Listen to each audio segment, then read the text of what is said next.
what's going on, everybody?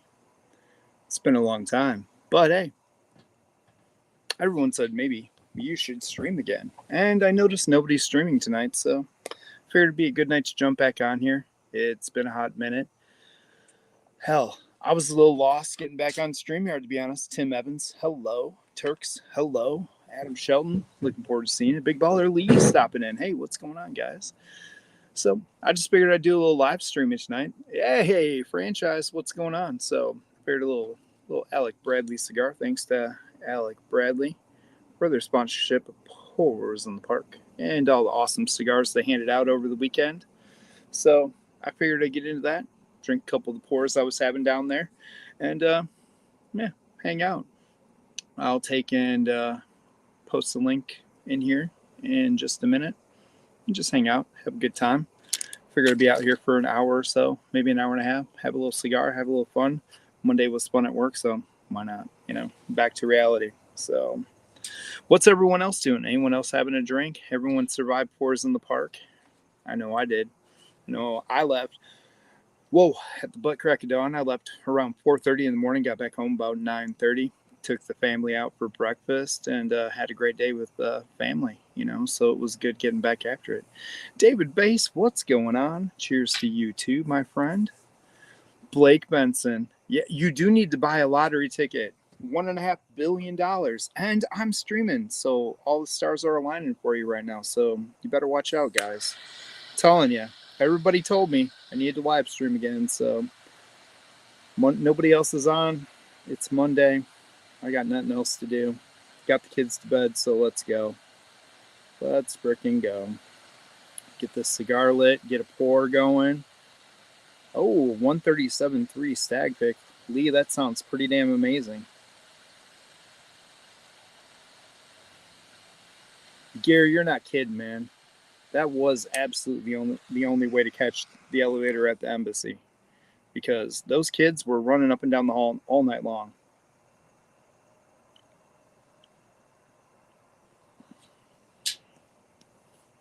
It was actually pretty crazy how many of them were yelling and screaming and just about everything else.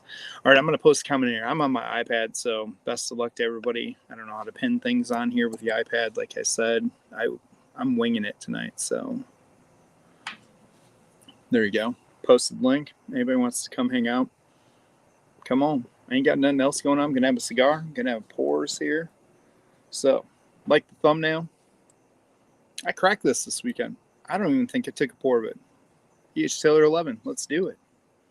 Oh, Trevor Wilson, this friggin' nerd. Hey, I need to be a nerd with you again.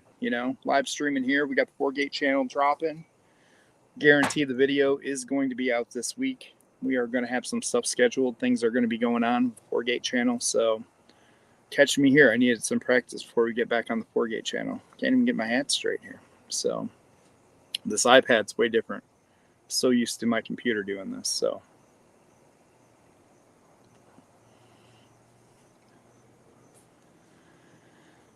Oh, Burben, you might have done something like that to me, but it wasn't that dirty.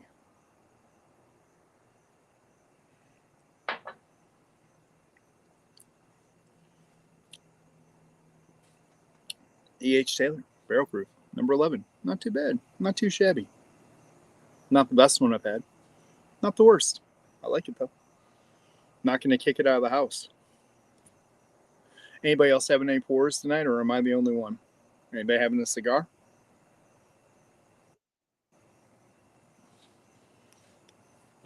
Oh, here comes some of my great friends from this weekend. It was our second bourbon event of the year that we've got to hang out. We have a third on the books. Here they are. My friends, Ethan and Katie, of Drifting Drams. Cheers, Chris. Cheers, Chris. Cheers to you guys. I'm even using I got to find the camera on this thing. Sorry, guys. Oh, nice. My little pours in the park glass from this weekend. Awesome. Heck yeah. Yeah. Got to represent. Sorry, like I said, I'm doing this from the iPad so I could sneak outside since Burben conned me into live streaming again real quick. Oh, yeah. Yeah, I mean, it looks fantastic. I'm not going to say you look fantastic, but the quality is good. Don't listen to him. Damn you. So It was yeah, great seeing you this weekend, man. it was great to see you guys too. You know, I miss everyone already. You know, I'm used to just about this time we were all getting back together. I guess it would be earlier because I'm back in Central Time. But you know, Yeah, for sure. it'd be about this time we were all getting together to hang out and relax a little bit. Then go to the wee hours of the morning sometimes. Yeah. Yeah, that never happened. No, Never. never. Yes, Ethan strikes again. He's on a roll with, Cheers to him. with some good hit comments, man. That guy's got his game going on. It only gets better when he drinks. Oh, Katie digging the shirt. You got one of the new Nice. shirts on. Ripping the Virtue shirt. Yeah. Yeah. They're super soft. I have not put either of mine on yet, but I'm looking forward to it. They actually had, men's sizes. Yeah. That was Which ones nice. did you get? I got the Pores in the Park one, and then I got the Omen one. Ooh, nice. Yeah, I mean, it is Barbie season out here, so got to add a little pink into the life. Yeah, Yeah, definitely. even though my children today were totally on fire. My boss at the publishing company comes in the office. The boys came in with me before Grandma picked him up to take him to the movies today to Ninja Turtles. He was wearing a pink shirt. They asked him about his pink shirt, and he goes, "I like wearing pink." They go, "What are you, Team Barbie?" Just 7-year-olds doing what they do, and Yeah, that's fantastic. He had no comment. He just looked at them, put his head down, and said, "Have a nice day, boys," and walked out. I don't know. It was pretty funny. I enjoyed it. It started the day off well. That's great, man. They sound like they're a trip. Yeah. Oh, man. They are a trip. They are absolutely a trip.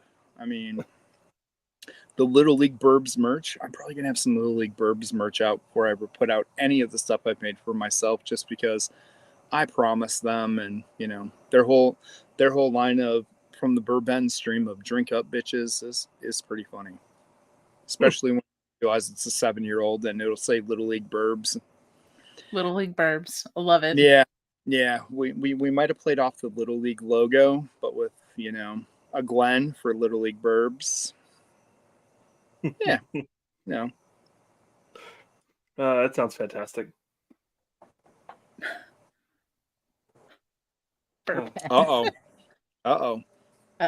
We have another special guest making an appearance tonight. He might have also been part of The Room. Welcome, the franchise, aka the leader of the Poor Nerds. Oh, I wouldn't go that far. That's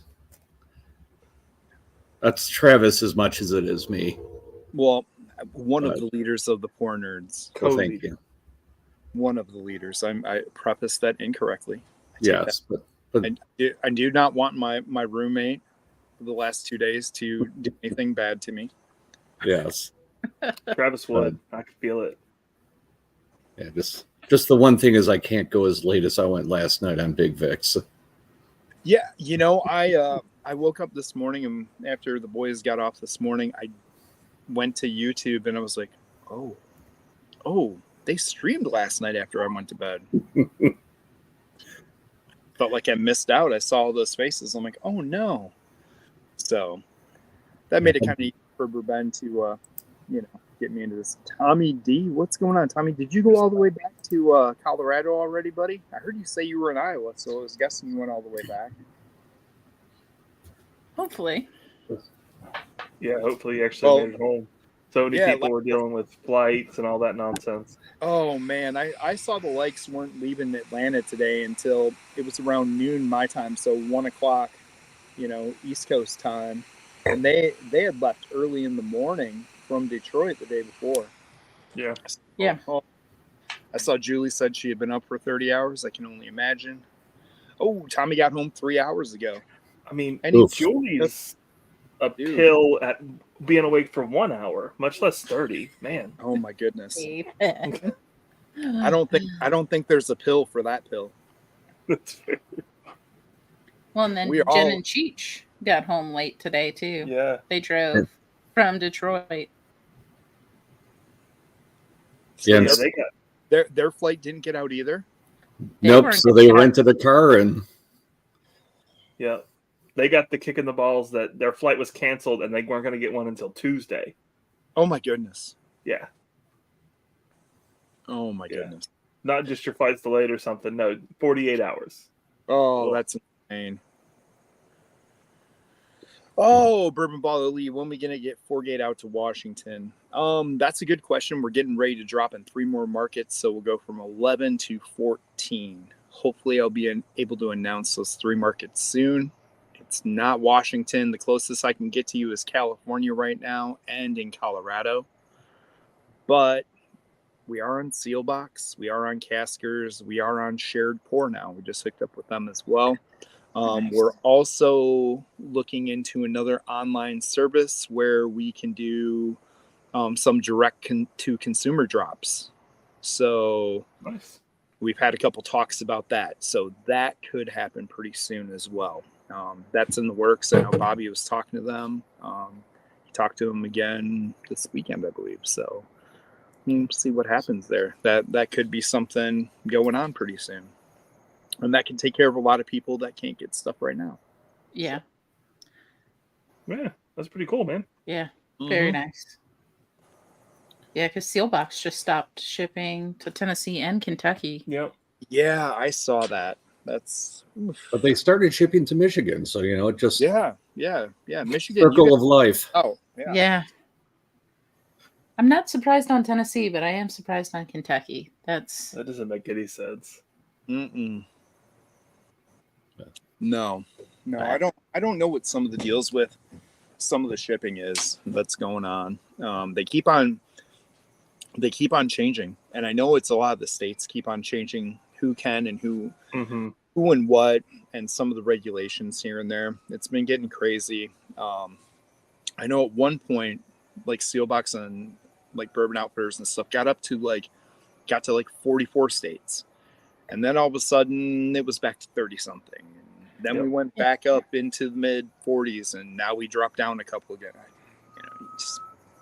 You can't win. You can't win with all the different laws. It's amazing what you can ship, and how they always screw with spirits. I mean, you can ship wine anywhere. Yep. Yeah.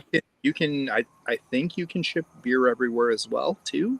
I think that one's pretty close now, but spirits, back and forth. Yeah. Constantly. Sounds like somebody's got a fire truck going by.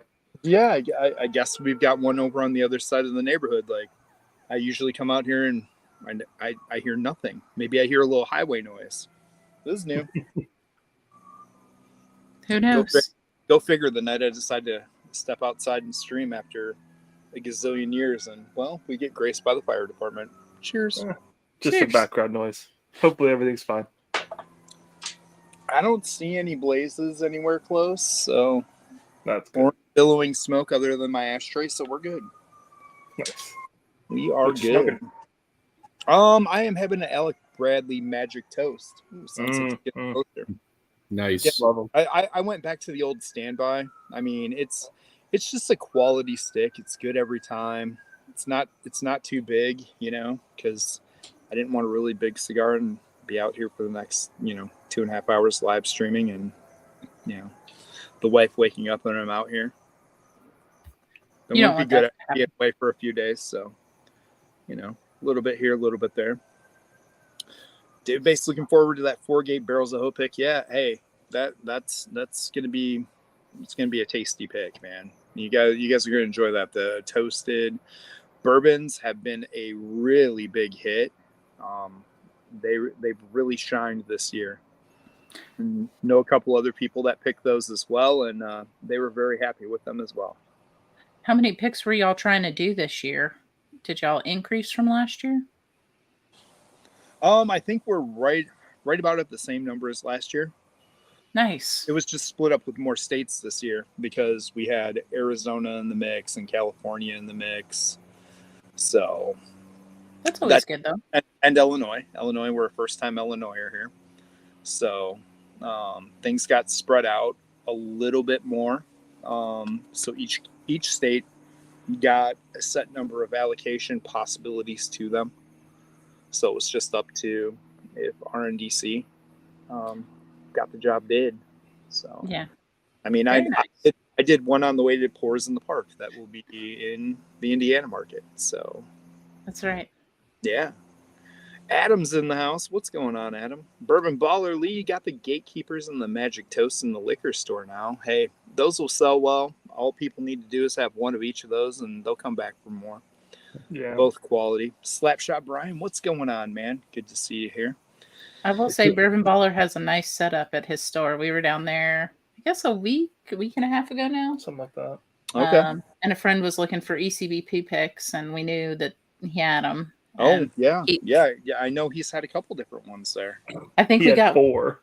3 or 4 of them, and we got all of them for our friend. Like between the two of us, we got them all. We brought one with us. I'm going to go back with this guy that we had in the room. Oh, yeah.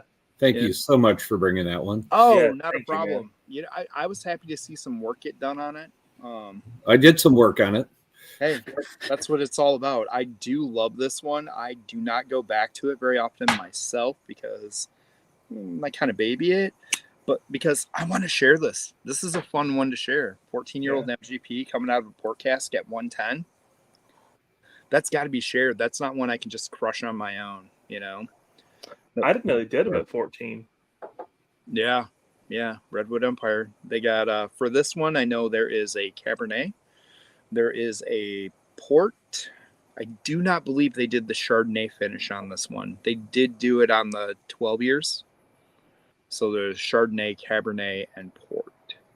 So Yeah, we've got a 12 hiding around here somewhere. I think it's the port, but it might be the cab. I forget. But yeah, I didn't realize they were up to 14 on those haystack needles. There's actually 15-year ones that came out. Like the 15-year straight picks have been out, and I did see a picture, I think yesterday, while I was laying around relaxing with the kids watching some movies, and I think I saw a 15-year port. Man, 15-year MGP. You don't hear that very often anymore. Mm-mm. No, that is a tasty pour. That doesn't surprise me, Tim Evans. Yeah. Not surprise me at all. I did not. I saw you, and I did not even see your 14-year cab pick. I haven't tried the cab. I've had the Chardonnay ones, so I probably would have been one of the people contributing to that. And I was going to really light at the bottle share, but if I had seen that would have made the cut for sure. But so, with you guys, what's the best thing you had on bottle share night? I mean, there were multiple nights, multiple things happening, but on bottle share night, Saturday night at the bottle share, best thing. That's not even a fair question with some of the things that were out there. I mean, top three. How about that? That makes it a little easier. I mean, for me, sometimes it's as much about the experience as it is anything else. Maureen and I were sitting at the main bottle share Saturday night, and Dramhound comes over with a little something inside of a Blanton's bag and pours us for it blind, and then goes ahead and lets us take a sip, and that was pretty darn good, and then lets us know what that was. It's like he had the Beagle Rare with him. Oh, nice. Oh God! I did see pictures of that, so yes. So to get a chance to have tried that, and that was that was really nice. I mean, what Blake brings is ridiculous, let alone what people bring to Blake's room is ridiculous. It's just don't know what you're talking about. Yeah. No idea. No idea. Yeah. But no, I was the the people were even better. So Yeah. I think it's always interesting to see what people bring, like that they want to share, like especially like store pick wise, because Yeah. it might not be something that's on profile for, say, like a Russell's or something like that, and they're super excited to talk to you about it and share it with you, and that's really cool. I know that's my goal when I bring picks. I like to bring really bad picks. Oh yeah, totally. oh Yeah, I mean, it's always fun, especially with Blake, because it's like people know the kind of quality that he brings, and so they almost want to like try and one up him. They know they probably can't, but maybe, right? Maybe some friendly competition. And God, some of the bottles that I've seen in that room. well, somebody bringing like an old Fitz from that back around Maureen in my birth year. That was pretty cool. Yeah, that was crazy. So was that person. Very crazy. Bringing that 1968, 1970, 12-year old Fitz. Yep. Yeah. So I just, me with my, trash panda palette, bringing my own picks with me, throwing those up on the table. Those driftless picks, man. You always manage to find several good ones of those. I think first time was at Pours in the Park, and it was the candy. I think it had a candy label on it. It was like the apricot or the peach rings. Yep. Yeah. The peach rings. I remember that one. I remember that one well. Yep. Yeah, those driftless picks, right? When you find one of those barrels, it's just, my God, it's hard to beat. They might even make you dance. There's a couple. Yeah, there. But what was really cool, and it's just I probably don't need any shots to my ego, but Darrell walks in and he's pulling my picks out of his bag, like. Yeah, when that was when somebody else brings your picks along to something like that, I'm like, I thank you. I mean, I just sure. floored by that.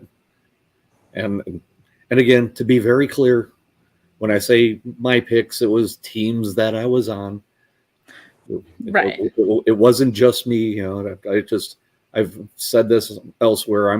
I am just the Forrest Gump of barrel picks. I just end up in these scenarios where just hitter barrels seem to appear when I'm around, and it's probably near zero talent on my part to go, that's really good. Yeah, that's definitely what I hear people say about you most often, Gary. Near zero talent. Absolutely, that is the one recurring theme. I am just a rabbit's foot. That's why I'm there. They're just rubbing on me and picking good barrels. Oh man, that's why you pick things like jalapeno peach chutney barrels. Yeah, you're so freaking one of the modest, most ridiculous ryes to ever be picked. Yeah. I mean, I appreciate your modesty, but for everybody else who's watching this, like, I just want to make sure the people who don't know you know how modest you are. Those New Holland picks, my God. Did you crack yours yet or not yet?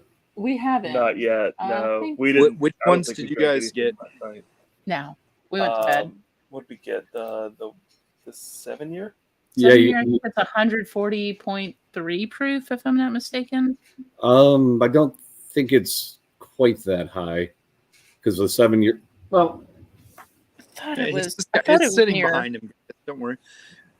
Stanley Wagner, near on hazmat.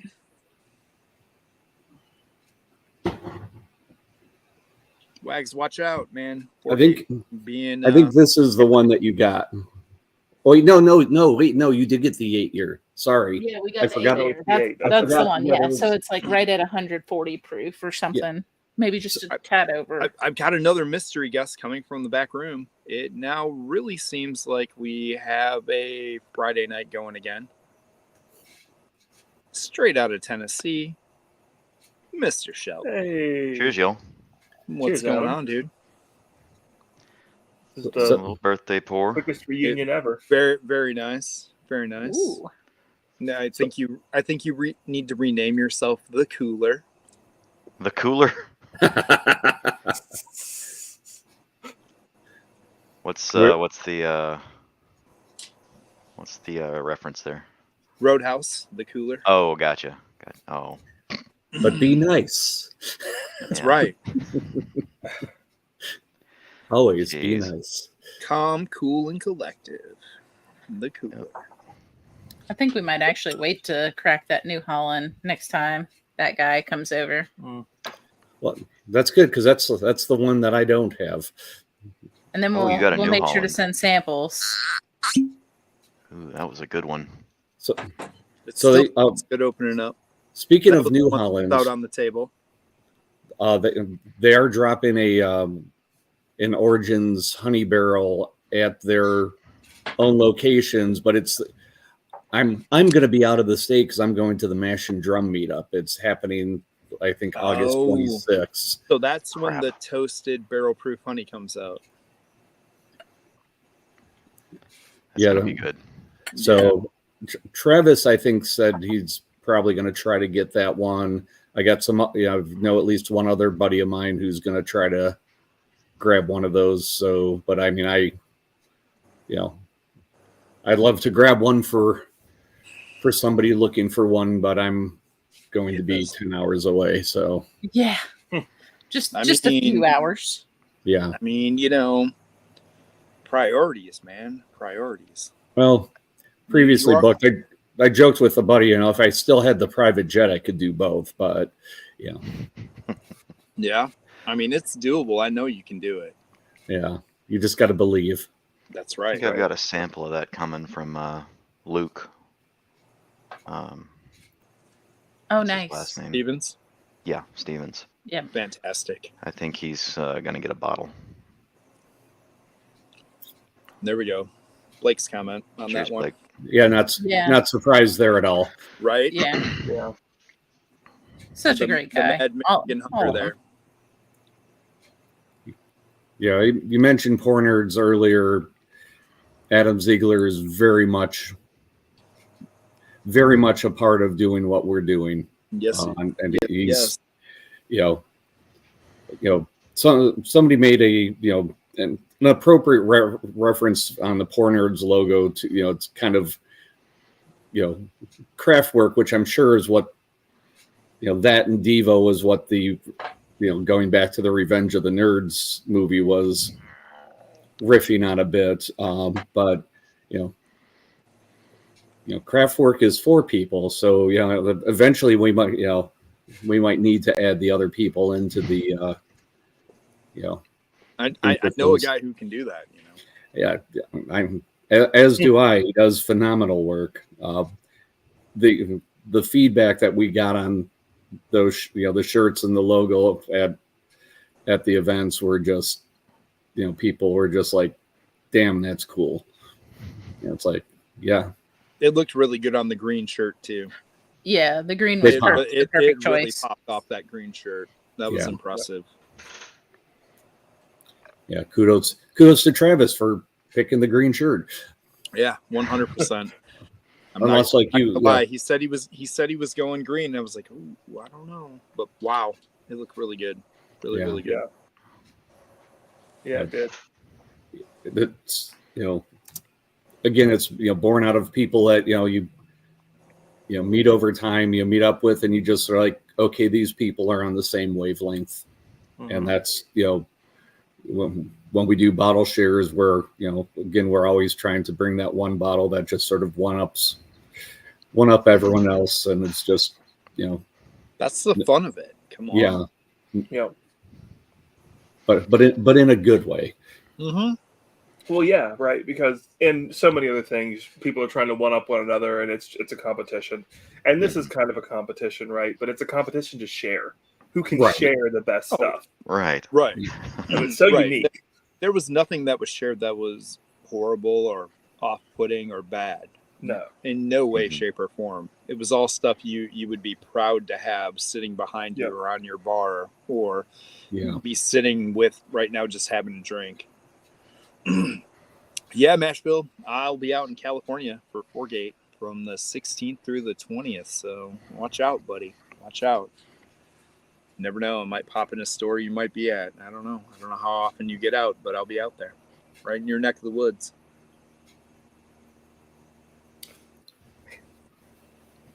Before the Rebecca's Creek. Yeah. Yeah. I don't know if anybody's had any of these Rebecca Creek double barrel Spanish oaks. Adam brought it to the bottle shop. But Yeah. well, I tried Adams. yeah. Stupid. Yeah. Yeah, that's like their secret hidden one there. It Mhm. is, yeah. I need more of them. Yeah. Much more. Yeah. I don't know that much of anything else that I've had from them is notable. Not in a bad way. It's just, I mean, a lot of Texas is similar, right? But Mhm. these bottles they break that mold. They are just outstanding.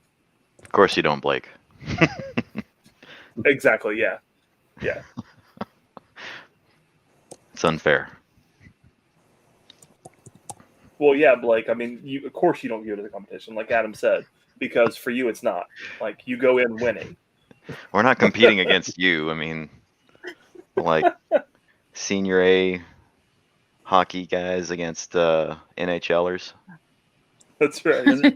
No, dude. That's like when Gordie Howe comes out skating on the ice and Mhm. he's still playing. He's out there playing in his 50s, playing against these 18 and 20-year-olds and still kicking ass. And you're like, yeah, that guy's just that damn good. I think a victory is like if people enjoy what you bring. For me, Yeah. Exactly.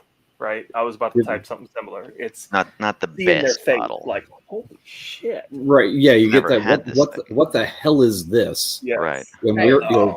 where did this come from? Sort of reaction Right. on things. That's Right. the victory. Yeah. And I mean, I'll say this, like, for me, the true victories are just watching people's eyes just Yep. open up when they first let it hit the lips. They start to brighten up when they got the nose of something they've wanted to try for so long. But watching the facial expressions and the eyes and the happiness sweep over them because they've got to try something they've wanted to try for a very long time, or it's been on their checklist, that's what it's Probably about. saw me do that a few times. Yeah, but you know what I mean? Just sharing in that way where people get to do all this stuff, Here's Adriana. My first taste of the of the joy of that. One of the first times I was over at Klein's, and again, he just hands you a Glen and says whatever. Yeah. Nothing is off limits, and getting to talk to him, he's like, the fun of having this is having people come over and watching them. What are they trying? What are they picking? He's like, that's that is the joy of it. And I've when I've had people over here, I've gotten and people are going through and just like, geez, what do I try? Oh my God, can I try this? It's like, God, that is the fun stuff. That's and it's bizarre, and the more that you give, the more that it comes back. I know that sounds hokey or 100%. like the end of a Christmas movie or something, but yeah. I mean, the experiences I've had, it's like, what the hell am I doing here? It's like, how did I end up in this room? How did I end up with this in the glass? And just Constantly got imposter syndrome hanging out with you guys. For me, it was like when I went over to the courtyard on Friday night, and I had the little Santa bag, 4-gate samples, and was letting people reach in and pull stuff out and stuff, and just sharing that with people and watching people get excited about it. and then pouring, some Calvin 5 for people there. And then Zach comes and gets me and it's like, you ready? I'm like, for what? He goes, cigar time? I'm like, okay. He goes sit down. He goes, I'm going to my room. I'll be back. And then the next thing you know, me and Adam are hanging out with him until, 5:30 in the morning and capping off a King of Kentucky, a presidential. Thrashers brought out the stag, Kristen Newberry was there with us. So, it was all of us, the 5 of us just sitting there. And it was like, it was like unicorn session, but just hanging out, having cigars, smoking, getting to know one another and just have fun. Yeah. Yeah. Hey, Blake, I believe, you've got a private 4-gate sampling coming up, at least as far as I was told this afternoon when I spoke with Mr. D'Antoni. So I think that's where your 4-gate samples are. So you're good to go, buddy. It's totally true, Nick. Yep, you're right. In spirit. I'm just a Forced master perspective. sampling. Like here, I sit on phone books and I make Katie slouch. I was going through Bubble Bath That's Bourbon's great. pictures, as a study, just seeing the different heights of people. Not looking at him. I was fixing to say, yeah, because Yeah. people's You heights sure are about what that? you look at Are in you those sure about photos. that? What were You you sure about looking at that? in those pictures there, Adam? You sure about that? That's why? No, that yep. But- And Ethan's like way up here. Yeah. Adriana's way down here. Yeah. And Adriana, I'm glad I got to share that Claremont with you. You were one of the ones, that definitely got to watch brighten up because I got to try something like that. As big of a Knob Creek fan as you are, that was absolutely cool getting that in your hands and letting you try that. So that made that bottle worth it 100% in its own. I don't And she know actually- a bigger Knob Creek fan ever. So And she actually made some of my bottle choices easier on what to bring. It was in a chat a month or two ago, and I think she had just killed her Elijah Craig B520. I'm like, yes, I still have plenty. It's like I'll throw that in the bag for pours, and so that was that was out on the table. So hopefully she got a chance to get into that again. There was that's still only 100. still my favorite over C920 until you get back into the pirate bottle era. I think I still go like B520, A117, and then C920, and then pirate bottle. That's just a whole nother world and ball of wax. So I'm not even gonna try to rank that stuff. It's so good. I think I've only ever had even batches of the pirate bottles, like 8, 10, and 12. Okay. Yeah. Not all terrible ones there at all. incredible. So yeah, I mean, you didn't go wrong there. No, it's just happenstance. Yeah. Yeah, I'm weird on ECPP. So I will fill you guys in. In talking to Bob today, I'm actually going to pour a little 4-gate low Kelvin 5 here. Nice. In talking to him today, there's going to be a little change in the release lineup. So the Kelvin 60th anniversary. Now this is not Kelvin collaboration for anybody that's going to ask. It's not Kelvin 6 because it says 60.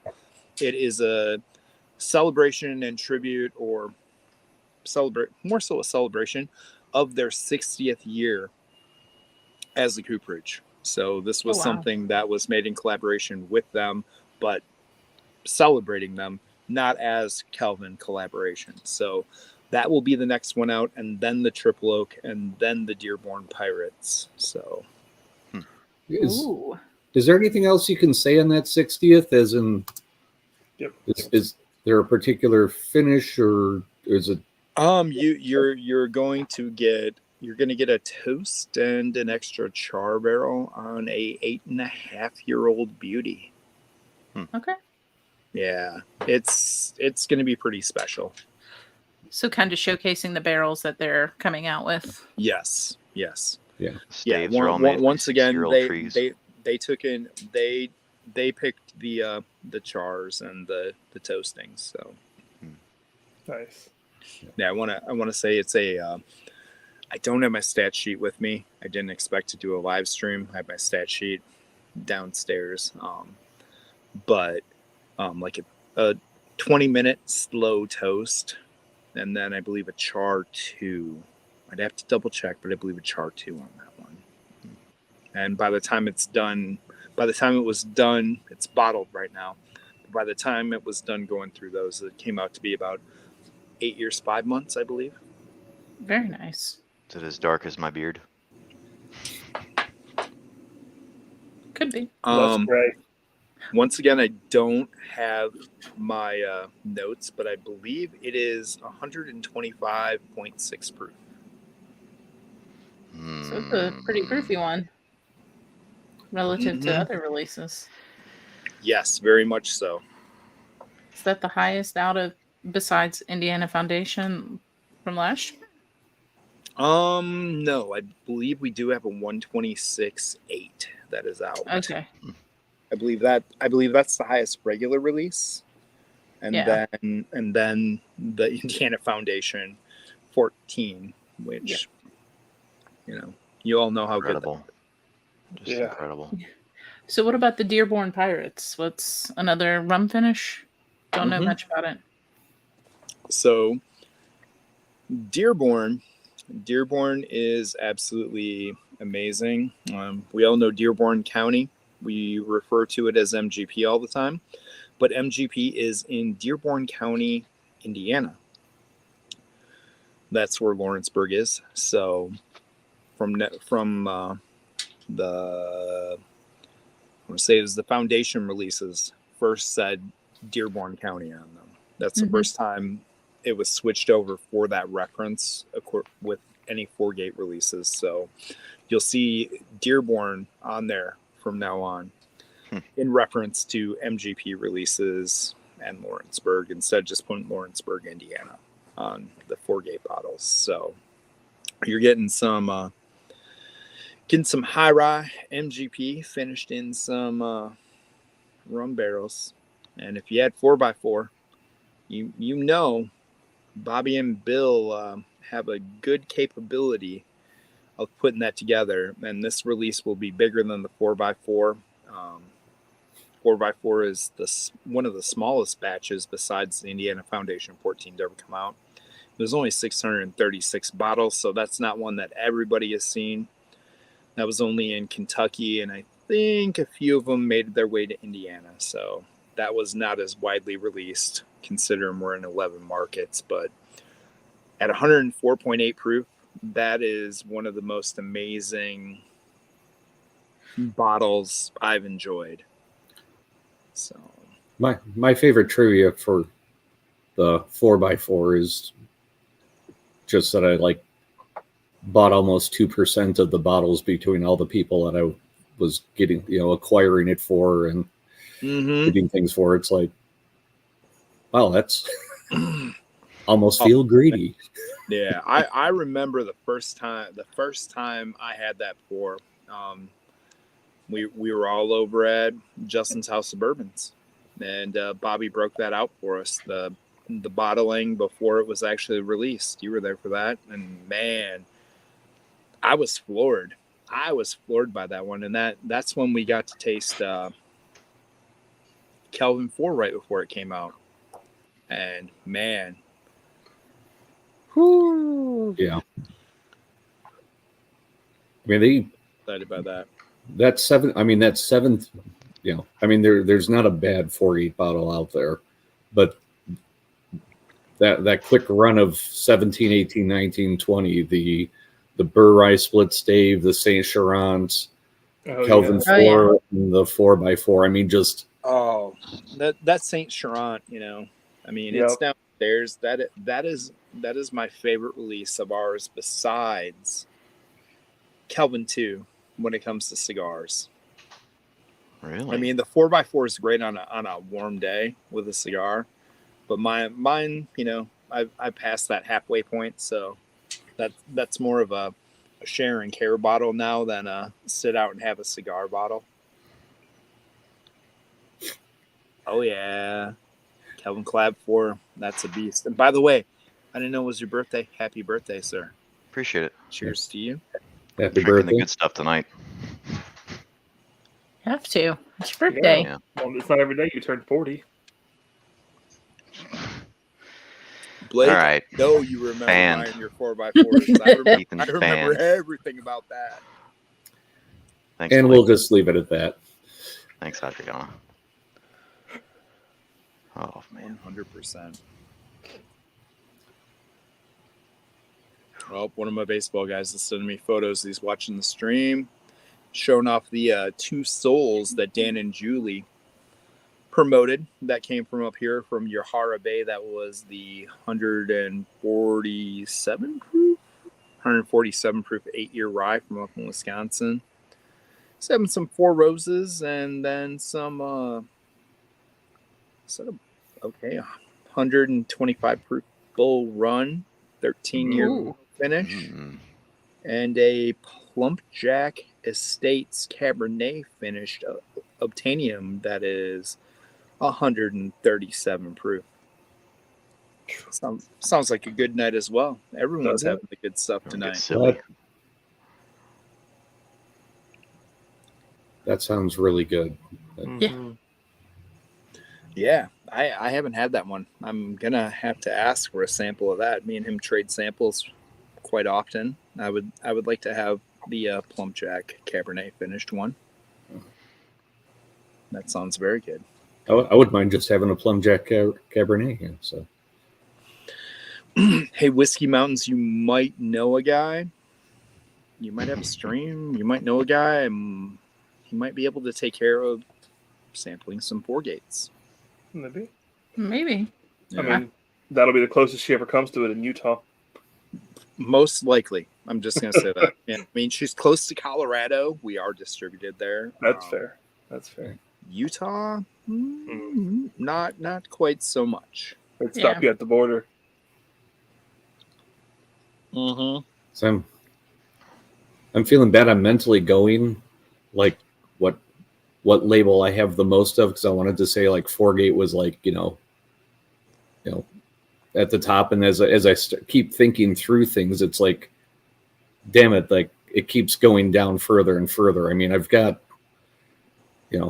I've got over a dozen of them, but it's just like I think it might be 5th on terms of my what label I have the most items of. Cheers, ASMR. Yeah. I think ours might be 4-gate. Not the. Haven't gotten a lot of the newer releases just because, like, always comes when I'm like, oh, we shouldn't be spending money on stuff. Hey, we've got another special guest coming on stream live from Columbus, Ohio. Another member of the Oh. room, Oh. Mr. Calori, coming Cheers, in Jason. from the NBA Jam What's up, dude? Room. What's up, What's man? up, brother? Happy birthday, Adam. I didn't know it was your Appreciate birthday, that, man. man. Thanks. Happy birthday, bud. I'm 3 years younger than Grease now. You guys all recovering all right? Oh, yeah. Oh, yeah. Oh, Oh, yeah. I told these guys. Obviously, you're already on a stream drinking some more, so you guys are doing all right. Oh, Oh. I took it super easy on Saturday. I was actually on the road at 4:30 in the morning. So Oh, were you? Okay. yeah, I was back and had the family out for a brunch at 9:30. So you're a madman. I am. You know, I miss the kids, man. When you got crazy 7-year-old twins and an 11-year-old daughter, yeah, you miss Yeah. them. You miss them. Yep. You're gone for a while. Thanks, One Mocast. Yeah, you know, and I'm home for a week, and then I'm gone to California for 5 days. Then I'm back home for 4 days, and then I'll be down in Louisville, well, outside of Louisville, but Watch Hill proper for their event. So, you know, I'm on the road Nice. quite a bit over the next few weeks. So, as much time as I can catch with them, I want to catch with them. Just wanted to jump on and say how nice it was to see all you guys in person. I mean, it's always nice to obviously talk like this, but it's a different vibe when everyone gets to see each other and Oh yeah, For sure. and Yeah. like the shared love of whiskey actually becomes more tangible when it's someone in front of you and you're talking about it and enjoying it and just having a good time. It was all those events like that. They're just so much fun. So yeah, Oh, it for absolutely is. You know, Can't wait for Sagamore. you got to have that awesome spicy meatball. We talked about that earlier. I'm still blown away by that. I don't know how it tastes like that, but I'm pretty happy I have that and got to show everybody. Holy cow! I'm gonna need that video, by the way. I'll send that to you. Oh yeah, in the chat. Yeah, in the chat, I got to meet Tim Evans finally in person. Just so many great people, just all in the love of whiskey and camaraderie and stuff and fellowship. It was great. So Definitely. yeah, I mean, I know I probably see Ethan and Katie more than most, and also every time I'm in Kentucky, Gary's there somehow. He's just always in Kentucky. He's around. Gary might spend more time in Kentucky than he does in Michigan. I'm just saying. So no joke. Like randomly, and Chris, I got to hang out with the Foregate guys. Bill and Bob. Yeah. In the beginning of the week before I went to Michigan, I was in Kentucky doing the turkey picks, and I don't even know how it popped in my head, but I'm just like, I'm like hanging out upstairs at the Swepson, and all of a sudden I'm like this. Oh, is Gary here? Like the franchise? Like is he here? Is he in town? We should invite him up. Is he here? And they were like, no, I don't think he's here this weekend. I'm like, that's surprising. Yeah, it's his week off. He was actually there the weekend before, though. Yeah, yes. That does not surprise me at all. Yeah. Yeah, I was talking to the boy. I was talking to Bob today about you. So we were talking about some fun stuff, as you know. So. Oh yeah. We've got another guest that somehow survived over 26 hours in a car. Whoa. Cheers, Ben. What kind of glass are you drinking out of? What the hell is that thing? Pinky's out. Right, too. Is that a mini snifter, or did you grow like 7 feet tall? Holy cow! It's I think it's actually like a brandy glass or something. I don't even know what it's called. That's what a solo. That's what a solo cup looks like in Ethan's hand. Yeah, that's a grappa right? Dude, that's a him, that's a grappa Evans glass. and Derek Patton holding cups. It's like, where's your Glen? Yeah. See, this is the same size as Ben's. Yeah. Every one of those guys have huge mitts, dude. It's unreal. Yeah. Well, Adam, happy birthday, Sex Kitten. Thank you, sir. Yeah. How did this become about me? Proman's in chat now. Got to meet him for the first time live. It was great to meet you, Nick. Kyle, what's going on, brother? It's great seeing you again. ASMR whiskey in the house, man. I was really. I always seeing everybody chime in. I always find it interesting when people introduce themselves as their chat name, which I think is. Mm-hmm. And then you get the first name after it, and you're like trying to keep. Well, it's like this. It's like hi, I'm Jim. I'm like Jim. Oh well, I'm Thrasher in the chat, or whatever. Yeah. Whatever they say. I'm like, oh, okay, now I know you. Actually, the way it goes is first they're like Jason or the Mash and Drum or Bourbon or whatever. And it's like, hey, how's it going? Who the hell are you? You don't say that, but you think it. Then it's I'm Chris. How's it going? Okay, Chris. Oh, this is oh. So a couple of years ago, I was meeting up with Hot Buttery Rolls in Kentucky, and we were starting a tasting at Heaven Hill. Get there separately, and I see him in the gift shop, and I'm like, all happy because I get to finally meet him in person.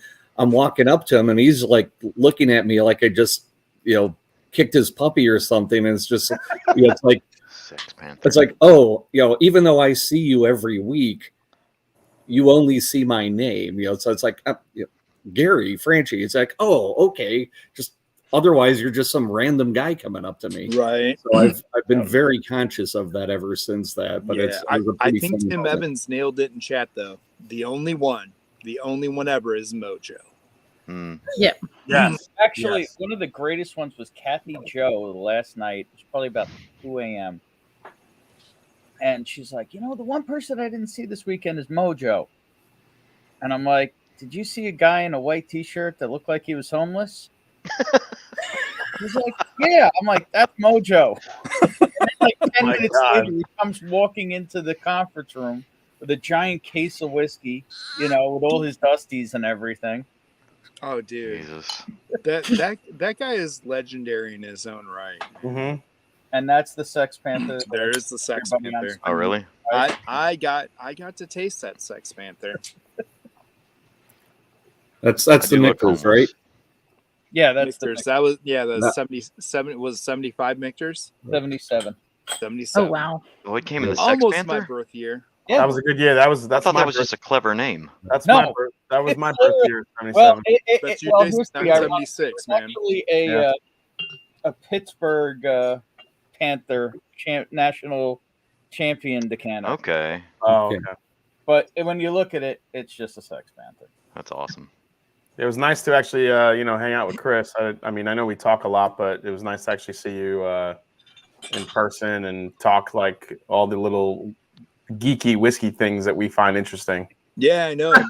Yeah. And you know what? We weren't sweating our balls off like the year before when we got to meet for like 5 minutes at Pingree and we were dying trying to hide under the air conditioner. Yeah, that's right. That's right. Man, that was crazy. That place was so hot, but fantastic pours in that building. But definitely glad we had more air conditioning this year. I'll tell you that. Yeah, that was a cool spot that they picked. I like that Mm-hmm. a lot. It was just a cool place to be in. Yeah, as long as you didn't get a what do you call it? Elmer T. Lee, it was good. Oh God. But, Yeah, Elmer T. Lee upstairs. But Yes. No, Yeah. Tim Evans provided me with one of those. So yes. Thank you once again, Tim, for that. It was the fuck, delicious. Ethan? It went Somebody well with ban my Ethan. cigar. Oh, can I curse here? Sorry. Mm-hmm. No, you I fucking. am not monetized. You can curse all you want. I am not monetized. I will never be Actually, monetized. I have like One of those makeover 400 shows. followers for some odd reason. I stream like 5 times a year. We got another person sneaking So in. I'm the after, or Mm-hmm. am I the before? What's going on? You're Jack? the after. Scott, Hey, what's up, Scotty? Chris Scott. congrats on the pick. We now have our first person who was not at Pours in the I Park. was not there. No. Slacker. Next year. There you go. Tim Evans, correct. Thank you, bartender, for the 2.5 ounce pour. Yes, that did make it more worth it by far. Yeah, there were some nice pours for sure. Yeah. Holy cow! Yep. And to preface this, Tim did try to order doubles. Then she said, "Sorry, we can't do that on that." Oh, okay. And then gave us that healthy ass 2.5 ounce. Well, if that's the regular pour, I understand why they can't do doubles. Yeah, no Yeah. kidding. I mean, phenomenal. Yeah, thank you very much for that, for sure. I want to talk about how people in Michigan call diners Coney Islands. Gary's that? going to be able to explain this because I had to. It's been explained to me, but I don't Well- appreciate It it. hasn't been Well- explained to the New Yorker yet. So. Well, no, it's not that we call diners Coney Islands. It's just that restaurants that call themselves Coney Islands are actually diners. You know, they tend to have the focus on the Coney Island hot dog, but they end up being just full-fledged diners. So riddle me this: as a guy from New York, how did Coney Island end up like with this Michigan thing? Where's the connection? How did that happen? I don't know if it was like the path of the Thank you. Greek Kate. immigrants that, I don't know if they were originally in that area before they then moved on into Detroit. I knew this once 30 some years ago, but that part of my brain is long gone. Well, Gary, You're by the the second person time who said that. by the Next time- time, by the next time you're in Kentucky and I walk up on you, yeah. I'll have that knowledledge. Yeah, I was gonna say by the time the Sagabor event comes around, I want a full dissertation on what this connection is because it Oh. makes Brandon no Sprague sense. said that too. Yeah. I'll have Greek immigrants. citations and footnotes and I would appreciate if I can work in a pie chart, I'll throw that in there too. Dude, if you can figure out a pie, just give me the pie chart. That's all I need. Can you give me dates and population movement? Yeah. Just give me Now, one of those I'm maps. going to pile on this one as another Michigan question that makes absolutely no sense. Where the hell did and this came up? This actually question was posed by Thrasher to Jack while we were in the car and we're driving. He's like, why the hell do they call it Pure Michigan? Big League has never been to Missouri Pure Michigan. Oh, I've been there. I've been there. or Mississippi. Okay, I've been I there. Oh, think you mean It's like been on a the while. license plate why it says Pure Michigan? What about Mississippi? I mean, it was probably I it probably was a drove marketing through 10 miles slogan, in Mississippi in my life. but I think it had to do with the pureness of the Great Lakes Actually, and more. the pristine woodlands and nature and all of that stuff. There's just so much nature to enjoy in Michigan. Adam, you brought up Mississippi. I'm gonna throw this out there. This is a big league thing because this goes back to baseball. I forgot about one of our spring trips in college for baseball, where we played Ole Miss and then we played Mississippi State. But we're at Ole Miss, and that was my freshman year. I didn't understand how to take care of meal money too well. And it might have been cicada season. Did you swallow a June bug on the way up? Don't ever take a bet to eat a cicada. No. Yeah. Worst thing you'll ever do in your life, but the quickest $500 I ever made in my life. Yeah. Did you Thank see you, like Ian. the short video of the dog that had the cicada in its mouth, and you just hear this buzzing while they've got the video on the dog? Just We open. got the live action of that last night when I took my dog out. Oh dear Lord. Nice. It's gonna be a bad one this year. Yeah. Them It's already and the pretty bad here. locusts. Yeah, June bugs are bad, but yeah, cicadas way worse. Cicadas I, are way if, worse, if yeah. I wouldn't have been 18 years old, I would have never done something that Mhm. dumb. But It's a 17 like I said, year. it was locust $500 season. and I was broke, and we still had a long trip back to Evansville, Indiana. So the stupid things we do in life as I bet that baseball thing players, scratched on the way out. dude. Hey, Trish. Not acidic, but the most base flavor you've ever had. That just you're like, oh, it was awful. I couldn't wait for the first day, Ugh. the first gas station stop to get something to drink something and get that taste out of my mouth. That's why you always travel with hot sauce.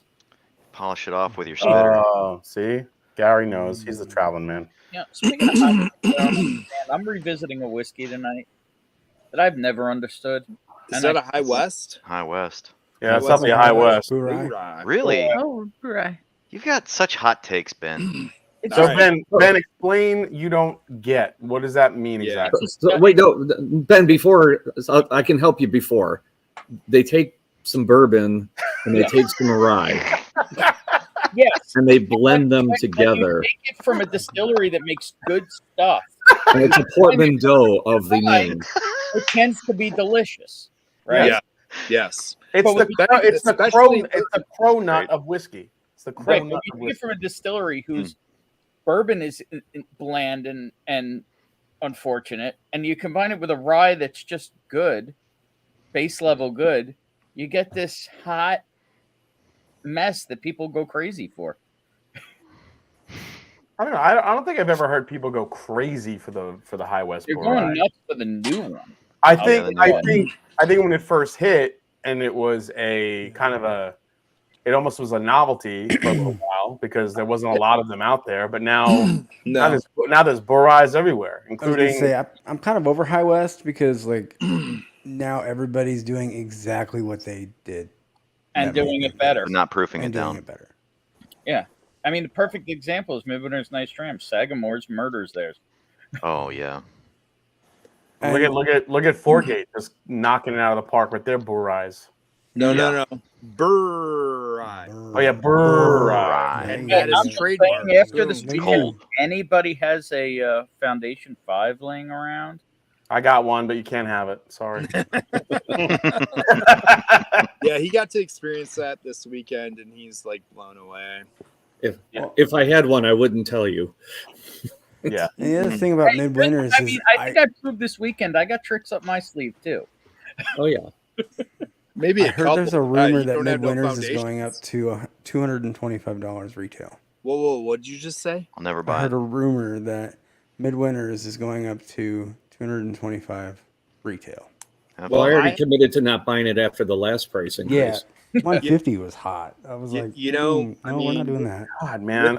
with the wife being the huge fan of that, we have 2 through 10 here and the Encore, and I was happy to like get it to that point. Not buying one; it's too expensive. Why are they making it so expensive to do reviews? Son of a Yeah, bitch. but like, dude, I have a hard time buying, Rest in peace, going and Jason's buying that mom. continuing line. When she told me, she told me, I'm done. Quit buying it. There's better stuff now. I'm saying, if a guy with your channel, your size, and a distillery that can get a ton of views and traffic, a channel of your size isn't even willing to play ball with a sample of some stuff, media samples, like, come on. Dude, it's Constellation. And I get what you're getting at, but we also have to get how big freaking Constellation is, and whiskey's no, I get that. not even their Same thing. time, That's just it. That's what we got to realize. the reviews help new people in this learn about it, because They don't. Well, I mean, I'll give you a really good example, and that's Campari with Wild Turkey. Campari is so focused on the bar scene, and I think they're obviously figuring out what they have in Wild Turkey because of all the price increases that we're seeing across that brand. That it's really hard to even get samples from them. I mean, like look at not even me, like David Jennings, who's the biggest cheerleader for Wild Turkey ever in life. He doesn't even get media samples, which is a fucking tragedy. Yeah, Insane. They're freaking historian for the most part. He doesn't get a media. He is their historian, whether they say it or not. But yeah, Four Roses did that with someone too. Yeah. The thing is, David doesn't get media samples, but he does just to go into random rick houses with a thief and just go. Yeah, I mean, listen, I get that, but the guy shouldn't have to, because if anyone wants to hear if anyone wants to hear what he thinks about a new release, he shouldn't have to, scour the earth looking to try to get one so people can hear his thoughts on it. They should just be sending him this shit automatically. Yeah, that's the number one choice for like turkey opinions. Yeah. Yeah, 100%. I mean, but that shows some of the disconnection with things. I'll give you guys a good story. I got privileged to when I was out in Arizona. So our RNDC rep out there, when we went for our market visit, me and Bill, he used to be a GM of a bourbon bar in Phoenix back in the day. Campari actually brought their team out there to the bourbon bar to find out what the big deal was and how they all of a sudden became the biggest on-premise seller of Wild Turkey 101 in the country. And it wasn't the funny thing, like the Campari people got all upset and shit when they figured out what was happening. It wasn't the fact that they were selling it. Mm-hmm. It was the fact that the staff had made a drink that they were all drinking of it and shooting basically like mind eraser shots of it all night long and after work. And they were going through more Wild Turkey 101 than anyone else in the state of California or Arizona or out in the Southwest corridor. And it was because they were plowing through it at the end of the night after they got off shift, like no tomorrow, just getting blasted on Wild Turkey mind erasers. Wow, that's I don't even have words for that. Wild Turkey mind erasers. I don't think I've ever heard that term ever in life. Exactly. Well, you know what a mind eraser shot is. Well, yeah, for sure. Yeah. I used to do that shit in college. Exactly. And these guys are drinking it with, Wild Turkey instead of the crap we always drink. Oh yeah. I don't know. I still love that label. I'll always love that label. I don't know how you build a marketing campaign around that for branding your product. Yeah, they were a little disappointed when they came, man.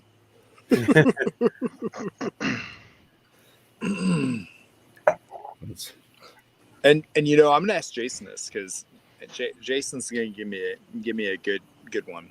Okay, now I'm a 4-gate guy. We know that.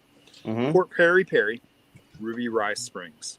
Ruby I Rice still say Ruby Rice Springs is the ultimate midwinter dram slayer. Mm-hmm. 100%. Perry is fantastic, but if you want something that's on profile but better of midwinter night dram, not Port Perry. Ruby Rice Springs was it. It was the killer. Oh, Adam, I had one of those too. That one is pretty damn good too, and the price point on that was like $44. Yeah, Not for Sagamore Port is pretty destructive of midwinters also. Yep. Yeah, the Sagamore Port also kills it, I think. But I totally agree with you, Chris. Ruby Rice Springs is my ultimate favorite, and I think it's Yeah. I always call it Midwinter's Night's Dram for grown-ups, basically. Oh, dude, the first time I ever had that, Blake brought that to my house because he knew my wife was such a huge fan of midwinters, and we have all of them. He put that down on the table the first night when he got here when we were having dinner. She had that and she said, yeah, I'm done with this. But to Nick Proman's point in the chat, there is something that Midwinter's Night's Dram has. I'm not exactly sure what it is. And I've tried other port. Obviously, I think Port Perry, Ruby Rice Springs, whatever you want to go to, the Sagamore one, I enjoy over Midwinter's Night's Dram day to day. However, there is something about Midwinter's Night's Dram around the holidays that just connects, and I'm not sure what that is. I don't know. Almost like a mulled wine, sort of. It's like they almost like put in a bag of spices into it. That's what it is. I think like the holiday spices that you get from Midwinter's Night's Dram. I can't say I think I've tasted or it's been replicated in other port finish ryes. There's something about it that I think makes it stand out a little bit. But overall, I would probably take the Four Gates or the Sagamore over it any day. But there's nothing like pouring that midwinters during the holidays. There's something about it. Right. Yeah. And my big take was as expensive as like the Encore was this year. Yeah. Coming out and Port Perry. I'm going to take the Port Perry over the Encore. That was probably my biggest disappointment of 2022 was getting that Encore. And it was good. It wasn't priced good.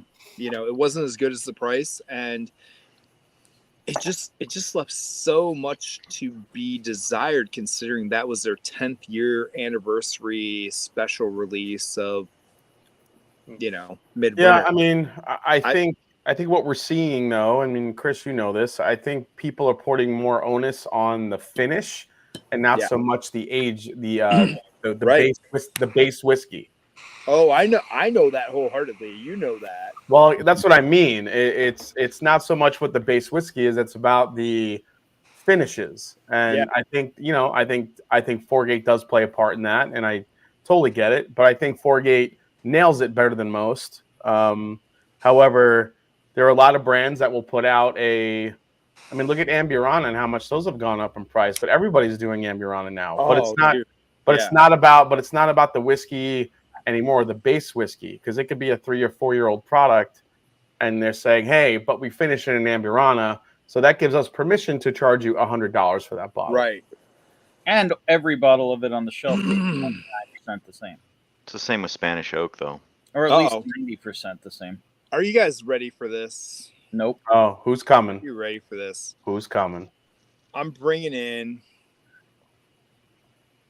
a legend. The man, the myth, the legend himself. Anyone else? I don't think I've ever seen Blake on stream. What is happening? Every once in a while. I'm not working after this weekend. I'm taking a little bit of time, hours off, so I can drink some more. Right? Recovery is good. Cheers to you, sir. Yeah. Thank you for once again a fantastic. Cheers, everybody. Cheers. Long little hangout like we do. I can't wait till the next one. So Yeah, like I said, it's going to be hard to say when that's going to be. Unfortunately, I can't go to probably the Sagamore one. I know that Jason's it's too close together. The one I just had. So Well, I'm looking at my calendar and hoping my at least my next one with you is your regular trip through my dugout. I don't know. I might see you before then down in Louisville for some things. I don't know. Oh, well, I'll be there. It all depends on Bourbon on the Banks. It depends on a couple things at work. But I'm not saying I can't. So we're gonna try. Awesome. So that'll be fun. Yeah, we'll see. Yeah, Bourbon on the Banks. I'm trying to work out getting to as well. I think I should be able to make that one too. So I know there's a lot of people coming in for it and whatnot. So I'm gonna try to at least, if anything, could go down maybe for a couple days during that weekend. So yeah, me and Bill will be working at that one. Bobby and Nick will be down in Louisiana because the same time Louisiana has their good stuff going on. So I was hoping to make it down to Louisiana market this year, but I will be at, Bourbon on the Banks instead. Yeah. I'll get down there. I got plenty of people down in Louisiana. And it might get too goofy down there, I'll tell you, because some of my former college roommates are down there. How much more goofy can it get than what we just experienced this weekend? You got to understand my friends that are born and raised in Louisiana, and they know how to party. They do know how to party, and their families might be connected with old school restaurants. I don't see how the chaos could be any more than what we just experienced this past week. I don't know. One LSU tailgate will change your whole fucking mind about that. Listen, you get some Louisiana bourbon folks in a room. It's going to get pretty crazy. Yeah, I'm just saying we witnessed amateur hour this week. We didn't. Yeah. Oh well, then it wouldn't be that way. It wouldn't be that way. Like, you should have seen. It would be hardcore party. Yeah, well, you should have seen all of us watching the LSU being in the College World Series this year. We did a private live stream with each other because we all couldn't get together. But dear Lord, the food spreads and everything else they bring. Oh my God, the food. Yes. Oh my goodness. That's the best part about living 45 minutes from Omaha. I go to the College World Series. Are happening in the game. Unreal. Yeah. And the thing about LSU is they go to the College World Series no matter what. If LSU is not in it, they're going to go down and have a party. They don't care. They always do. They always do. I was actually in the owner of Raising Cane's, who is I was there. LSU alum, set the all-time Jello shot record this year at Omaha. Like 64,000, right? I think Todd Graves. 64,000. Yeah, he bought 6,000. He was and to set the record. Right, but over that weekend, they did 64,000 Jello shots. So I did like 6 with Kira. Series. That should be a record. With Kira or off Kira? No, with. I know. David was there. Yes, Hey, Brian. Is your details for the Sagamore meetup all solidified? Yeah. I said that earlier, yeah. Yeah, I think the only problem we're going to have is, the Friday night bottle share because just laws are so restrictive in Maryland. So we might have to have some quiet bottle shares in everyone's hotel rooms as we bounce around. That might have to be the bottle share. Quiet, yes. It's not an organized event activity.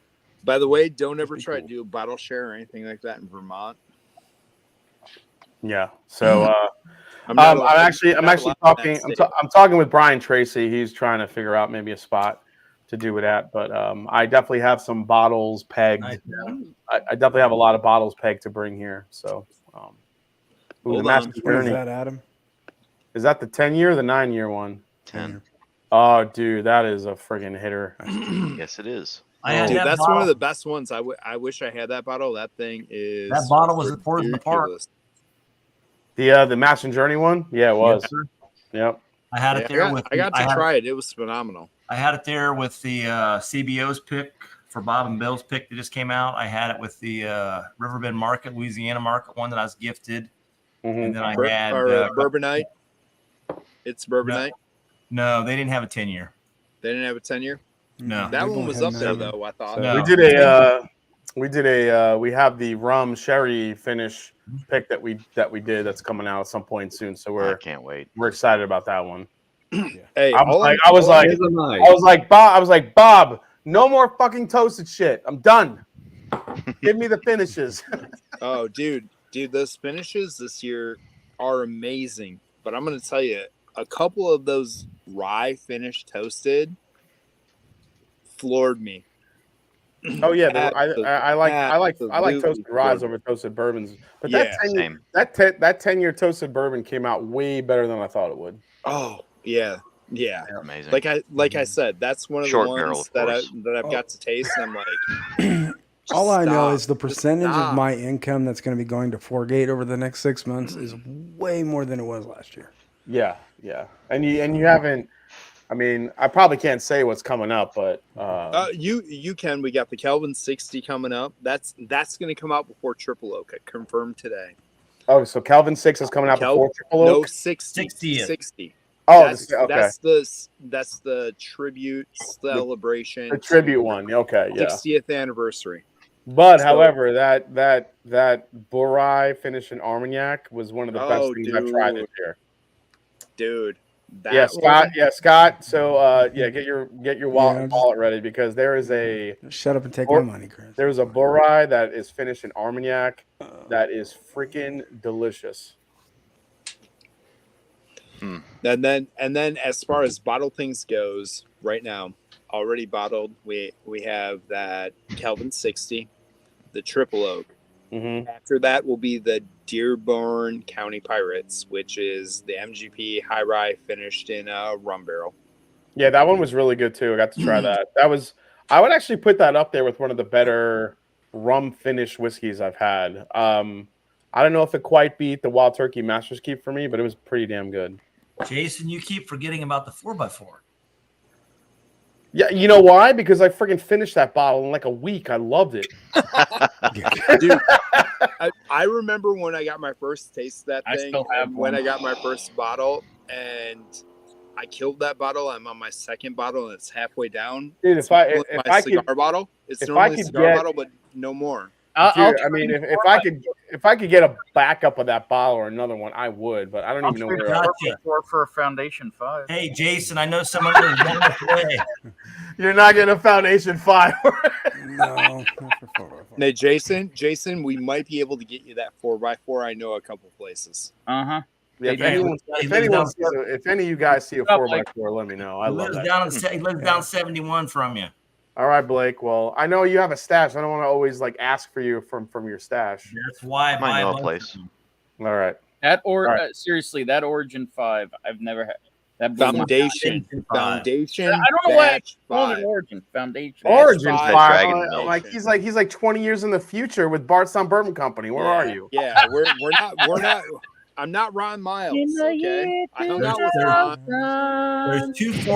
There's two four gates that I don't have backups for: Foundation 3 and Foundation 5.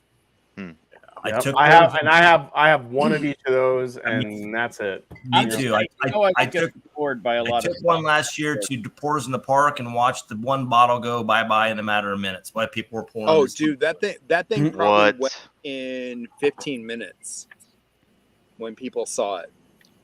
Yep. The only thing Bill brought it to the Swepson. He broke it out, and people were hammering that bottle. Yeah. Well, we were pretty responsible with our pours too, though. Yeah. At Pursuit, we weren't pouring like 3 crushed ounces. that Foundation bottle. Bill had it in the back pocket of his pants. It went pretty quick. Yep. I took care of the booth, and Bill got to go mingle with everybody, and that bottle disappeared in a hurry. It was delicious. Yes, it was. Because you snatched it from Bill. You were like, I need it for a second. I might have grabbed that out of his back pocket. Yes, I did. Yeah, some good stuff, man. Oh. I think Forgate is Now, I know a lot of people still complain about the pricing, but I really do think they're on the forefront of just some really good finished whiskeys. So, Hey, But it's at the end of the day, between the cost of the actual barrels and the distillate we use, between that, the cost of the amazing barrels, when you got 90 bucks what going in the Kelvin bottle, does for us, a lot of people don't realize this. I'm gonna throw this out there. So anytime you see split stave and that zebra pattern we do of alternating staves of toasted and charred, Calvin only works Monday through Friday.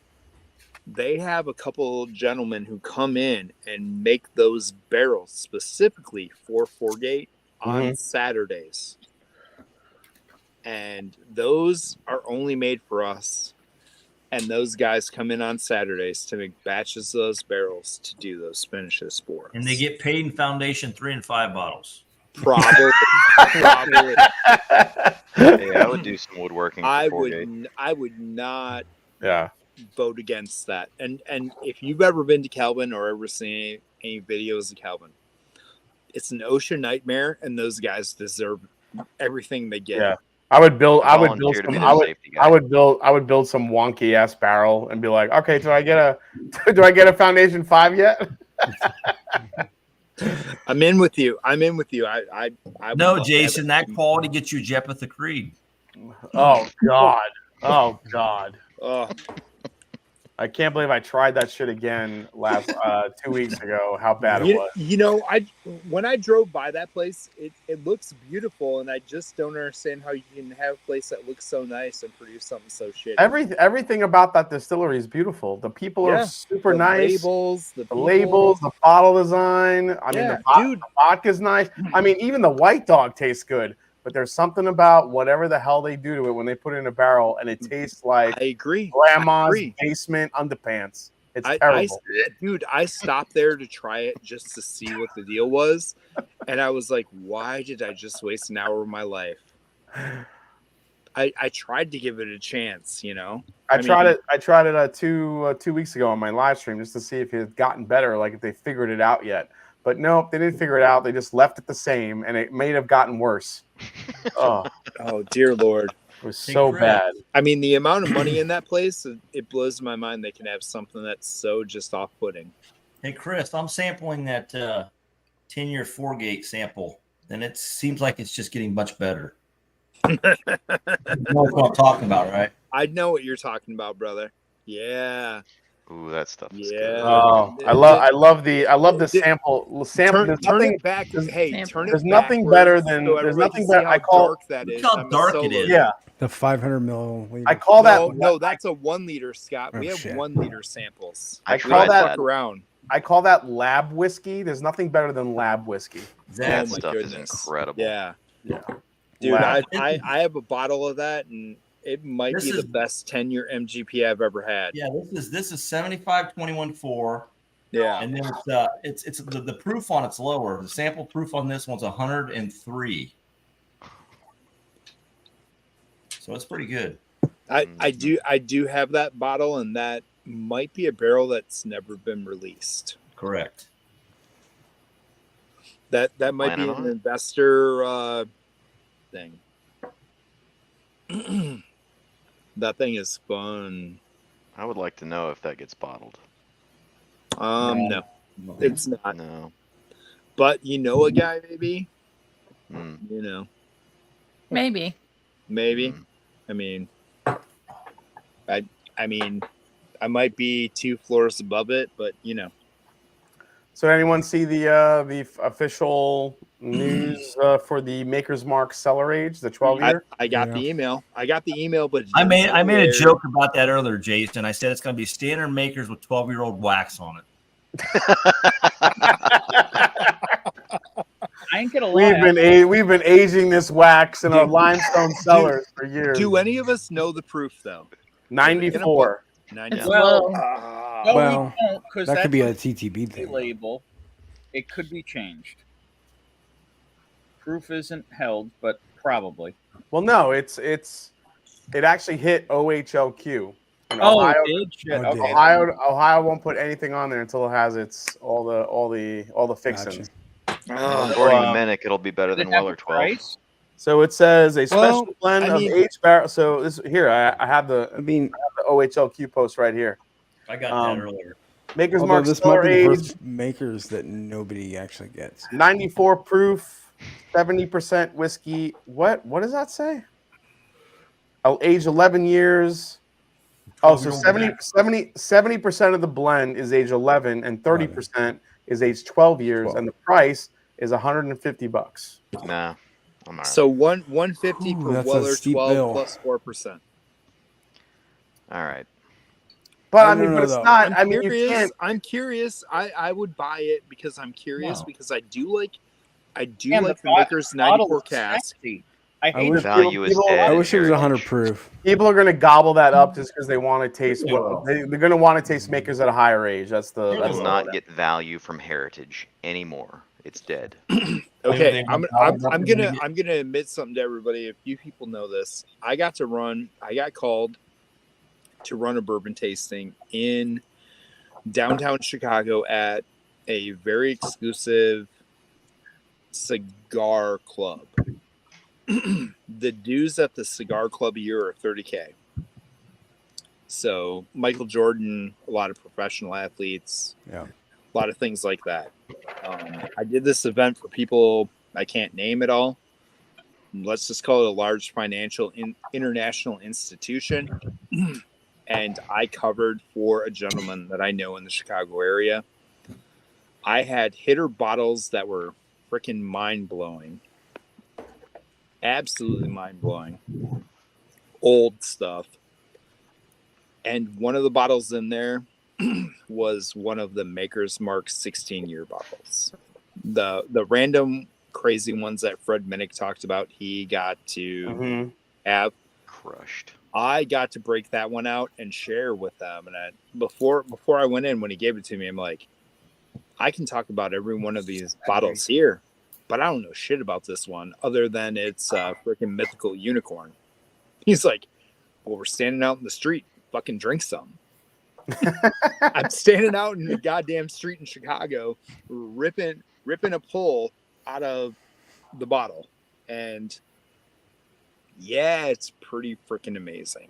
I would take one of those over a WLW any day. Did I'm you even just gonna know? say that. Did you know what proof that was that you were drinking, or you didn't know? It was not labeled. Okay. That part was not labeled. The year, the barrel date, and the pull date. Steven, this is the thing. I know a lot of people are going to complain about proof with this Maker's Mark thing, but I don't think it's going to matter, to be honest. And I would love to hear Ethan and Katie's take on this because I'm curious because I know they've talked about Maker's Mark a little bit, but as far as like if Maker's Mark at that high of age hasn't been seen or released, I mean, I don't know the lineage long enough of what Maker's Mark has produced or what they've released in the early days, if they ever did release some high age stuff, but it's obviously we've never seen it in recent memory. We haven't seen anything about that high of age. Everything that they release is 6-7 years old, maybe. Yeah. I think DNA was 9. Yeah, so yeah. That's why I don't think proof is going to matter. I think people are going to be so jacked to try Makers at a high age. I don't think they're going to really care about the proof. I think it's going to. They're just going to want to. People are just going to want to get their hands on it. I'll tell you, it was very viscous, unbelievably mouth There's coating. two other things. One, we don't know what proof in the barrel Makers that old is. Right. Especially if it's been rotated as much. I don't know. Ethan and Kate, are you guys intrigued about that one? I guess a little bit, but I don't know if I would spend 150 on it. I'd say I'm not, but you know damn well I'm gonna have a bottle in the backup probably. Yeah. I don't know. I still have that. I would try it from somewhere Makers, first. So, what I want to know is it a bullshit super rare allocation like DNA was, or are they going to make a ton, or are they putting out a ton of it? No, I think this is going to be if you see a proof down like that, I think it's going to be a ton of it with a blend. Yeah. Yeah. Plus, it's a blend, and knowing Maker's Mark and their allocation. Yeah. and how widespread they are, I think there's going to be a good amount of this shit out there. Well, wasn't DNA was originally gift shop only, and then some made it out to the market? Yeah. Mhm. It was out the in Yeah, Yeah, it's part of the you club. should grab those Yeah. in Kentucky. the club. And I'm gonna say I really like the 125, and Yeah, the higher proof one was and I great. don't have a bottle. I'm going to tell you guys this. One of the guys in the I know local you have group, it, Scott. one of the guys in the local group here, when you want to talk about stuff getting out and getting crazy places in Kentucky, he's in a local group here. He lives like 35 minutes from me. I had to send him a message and ask him if he was kidding or not. He was down in Kentucky at a bowling alley and got a 2-ounce pour in, your typical like rocks glass that are, have the 8 sides to them or whatever. He's like, they didn't have no Buffalo Trace and they didn't have no Eagle Rare. But goddamn, this double Eagle Rare for $9 for a double is pretty fucking amazing. And I asked him, like, are you kidding me? He goes, no, they really poured me a double in there. And I asked him if I could buy more than one and just, take it all home. He goes, they wouldn't let me. I'm like, We drank the whole enough. bottle. Fair that enough. night. He's like, it was the greatest thing I've ever done at a bowling alley in my life. I mean, $9 for a 2-ounce pour of double Eagle Rare. That's a shitty day at the bowling alley, I don't know.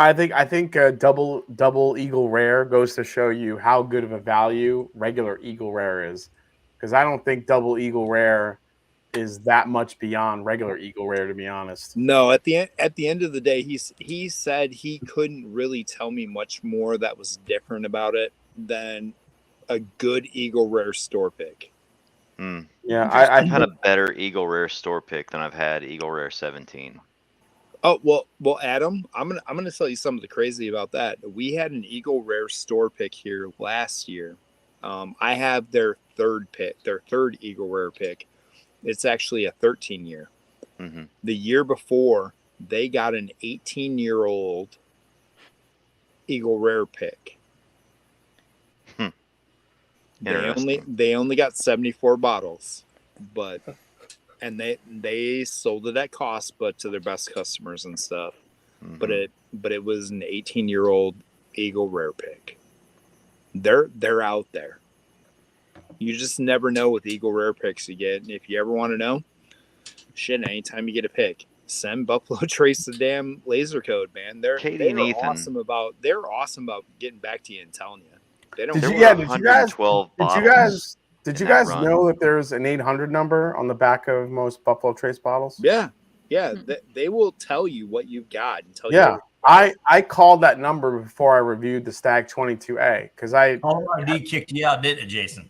Well, I didn't tell him who I was. I just told him my name is just Jason, and I'm just asking a question because I wanted to know, because I heard a lot of conflicting stories about why 22A released after 22B, and the customer service dude on the phone told me flat out. He's like, I know there's a lot of weird shit going on about it, but basically 22A had a major screw up on the label.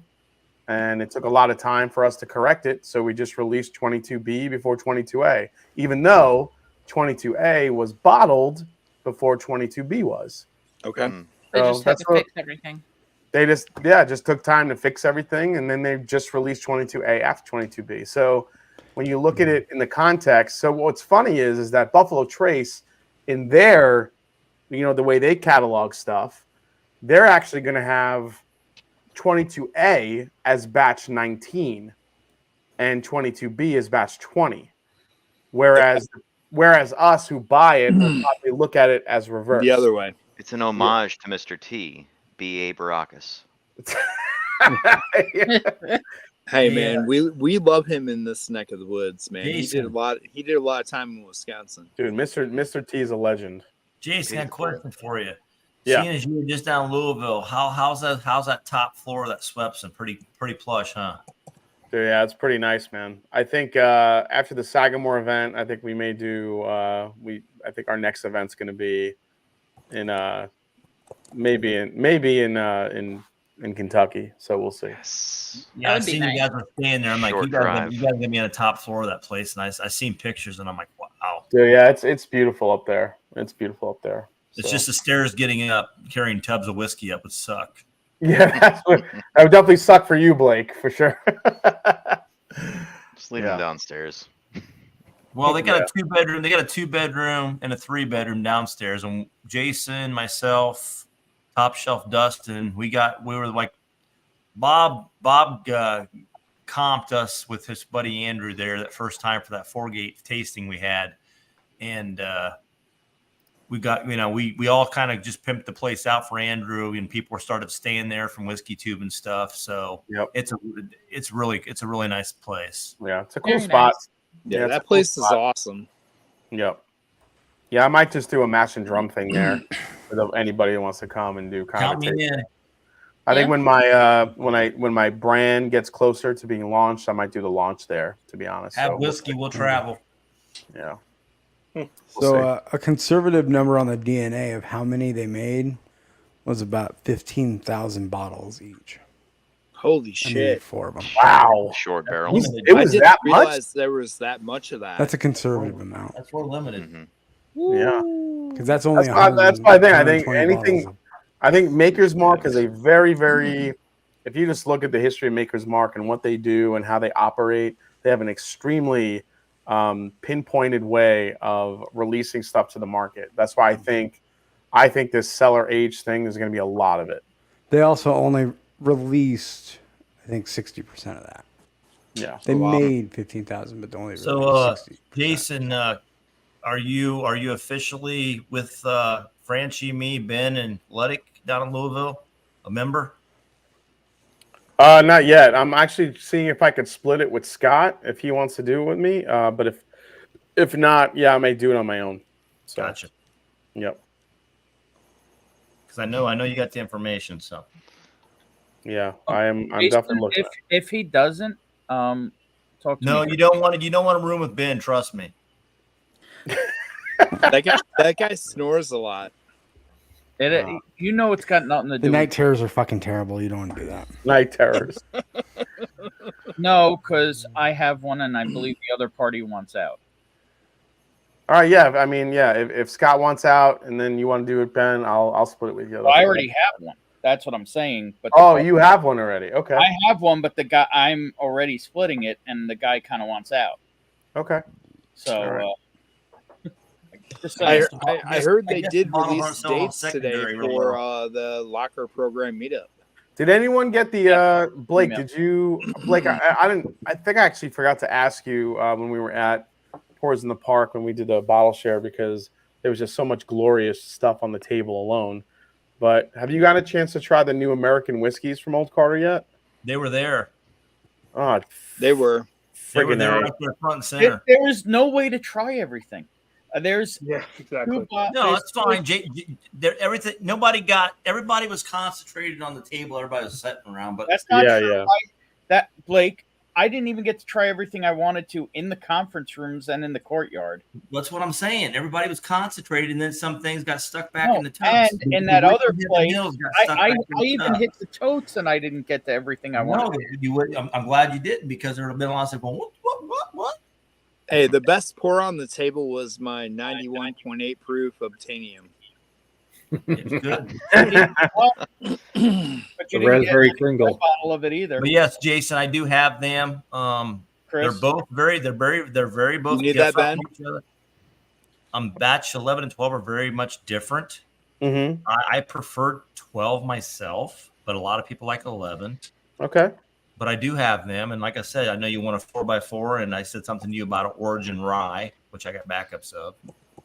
So I just got to basically get and whenever your schedule allows, just make the journey. I already got the Origin Rye. That was already taken care of. Oh, did Ron get it for you? Gotcha.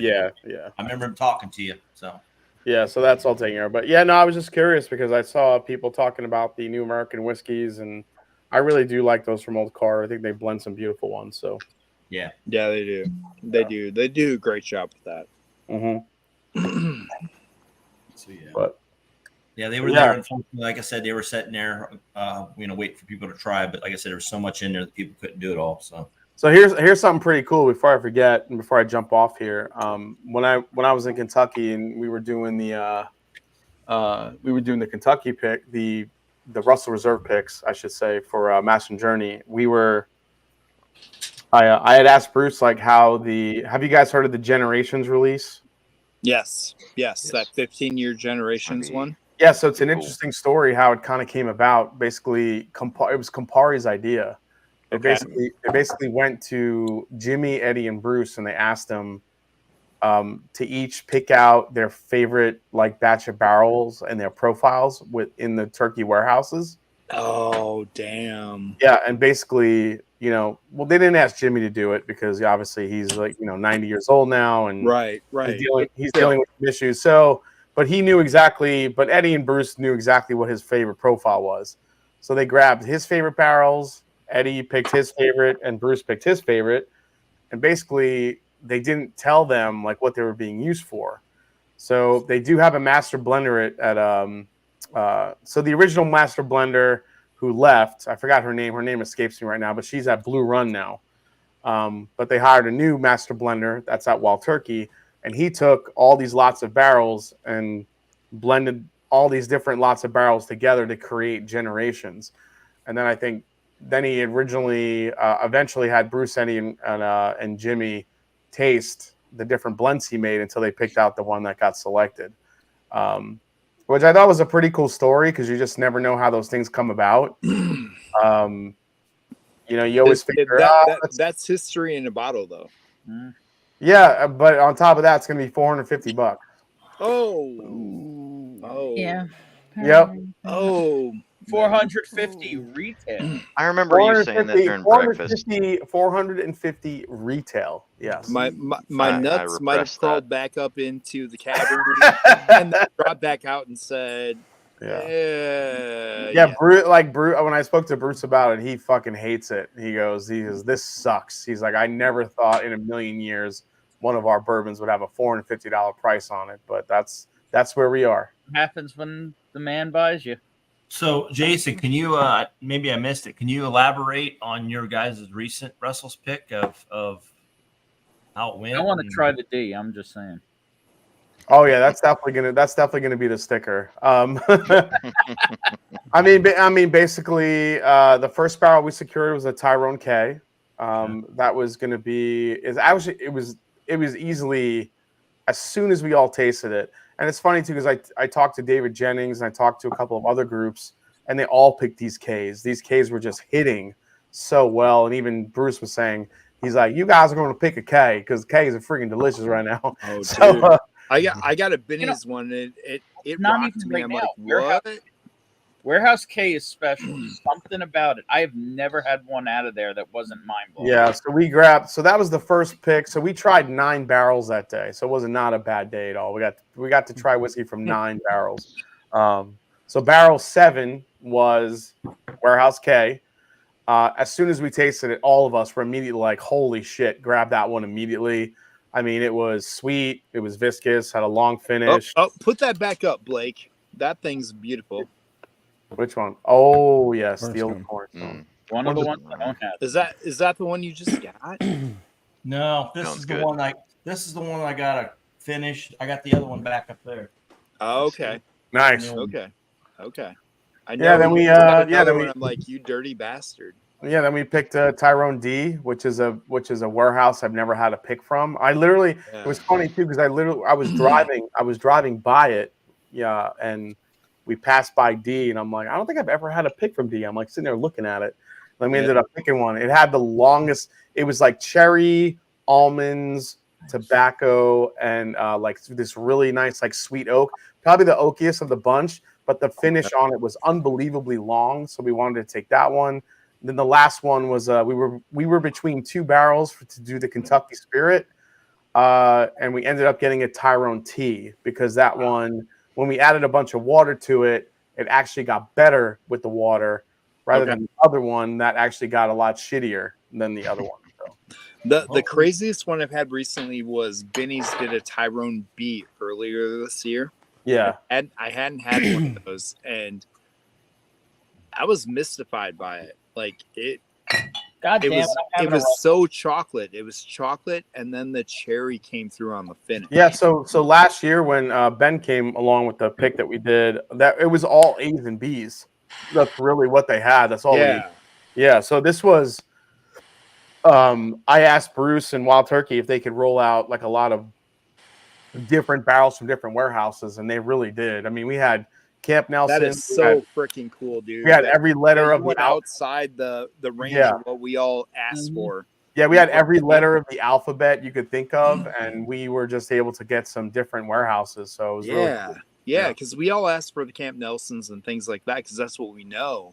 You know, Bruce hates Camp Nelsons. Yeah, but that He was said- the first time when I got that Tyrone B, that first one that was really outside of the Camp Nelsons or the regular. I'm like, oh my god, that's good. Yeah, it's crazy. And now you're talking about getting stuff from way farther out from B, and I'm like, oh shit, let's Yeah, go. dude. My goodness. I obviously don't like it. I think most people are gonna love the K, but I think the D that we picked is gonna be I really. really want to try the D. Yeah, I know you do. I bet you know do. All right, The guys. last Russell's all pick day, I had every was day. Tyrone. With that, It I'm was gonna great. take off. I just wanted to say hi to everybody. It was Hey, really Jason, nice. thanks seeing for most of you. hanging out, man. Dude, Cheers, Good to see you, man. Jason. Out Have a this good one. weekend, Time. Good and to see you again, man. hey, let's hook up and talk a little more about some stuff going on after I talk to Bobby today. It's been too long, Jason. Hell yeah, man. Yeah, it's been too long. It's been a Yeah, couple, it has. And I'll see you in like 2 Days. weeks. like 24 hours. I'll see you guys soon. Yeah, Cheers, guys. see you soon. Later, Maryland. buddy. Bye. Thanks for coming. Yeah, I did a Russell's pick just a couple weeks prior, and we were it was kind of splitting hairs between. I knew you would do that. I knew you would do that. We ended up with a Camp Nelson A, but there was a Tyrone T that just we could have flipped a coin. I mean, they were both phenomenal, and just some. I think we went through about 10 barrels. I think probably 6 or 7 of them were Tyrone, 3 or 4 of them were Camp Nelson, and solid throughout. So I'm gonna enjoy that, right? Yes. See, I trust you. You talked about you picking barrels and being part of things. I trust you all day long, and now I'm excited. I'm getting a Tyrone I've never tried, and you just Well, no, it's a Camp Nelson it's a that camp. we But ended which up one? picking a Camp Nelson, but the second place one was a Tyrone, Hey, Gary. and How you doing? But what Camp Nelson? Because aren't A and B gone now? Didn't they take those down? we got a Camp Nelson A. No, they took down. C. See? Yeah. You see the one that came down? Okay. Yeah. I know they took some down.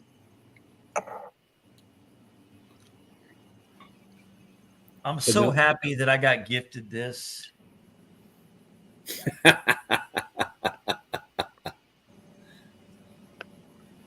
Oh, look at that. Ooh, that's good. You know what? I'm so happy I Adriana finally got one of these. actually said she enjoyed that, and we all know she Mhm. hates Right. rye. I'm so happy I finally have one of these, even if it's not the 8-year. Oh, but that one is so damn good though. That's the double barrel, single barrel. That one's really good too. And I finally have one of my own. Cool whip. Yes. Yeah, felt like Santa does. Yeah, I think I brought like 13 bottles to pours just to hand off to people.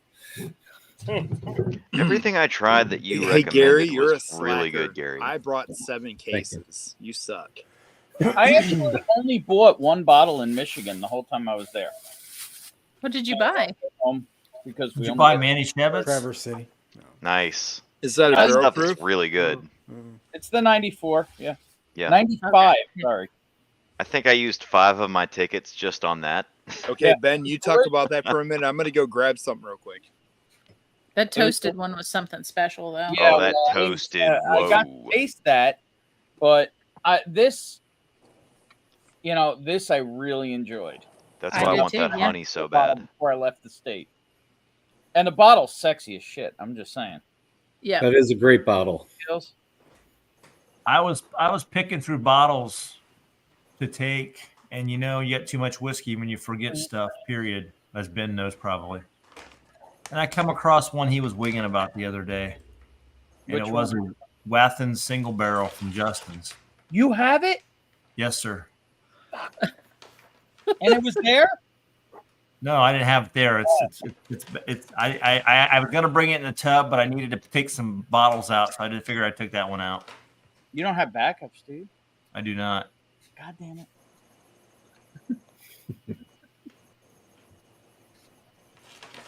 Well, look who just popped in chat. Top There were shelf. two things that really impressed me at the Boards in the Park. Well, three.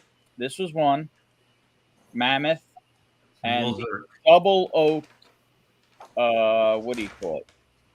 The Fox and Eden or whatever. Double Oak. Fox and Odin. Yeah. Fox and Odin Double Oak. There Fox you and go. Odin, All yeah. over Michigan. But this was the only one I could get my hands on before I left. But Kira's boobs were pretty delicious too. That's probably because you didn't have a car to drive around and get. I didn't. So I got the opportunity to get one. So I got it. So the best, I wouldn't say the best part, but some of the sketchy stuff that I noticed at Pours in the Park, which outside of everybody's control, is going to happen, was the bottle share. I watched someone put an E.H. Taylor barrel proof down on the table and somebody else going up and grabbing it and taking it for themselves. Whoa. So I believe that E.H. Taylor barrel proof, because there was an E.H. Taylor barrel proof in the courtyard. I think it got moved to the courtyard. Was it Tommy? What? No. What did I miss about that?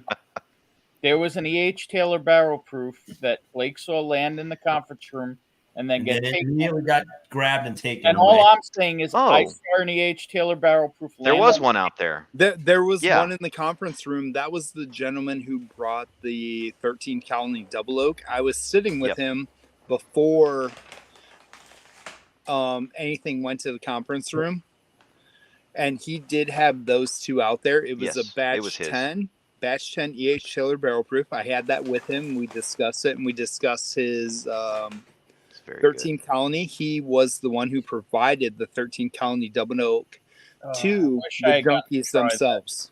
good. Hmm. Yeah, Chris brought me a sip of it, and it was really good. And then I didn't even know I had this other. Oh, yeah, I've got some of those. Ben, did you try the Rebecca Creek that I brought? I've really got good. one to fuck with Ben with. No, I remember you told me you had it. Oh, mother. So that's I think that's better than the You got one to 13 fuck with Colony. Ben with. You got one to fuck with me with.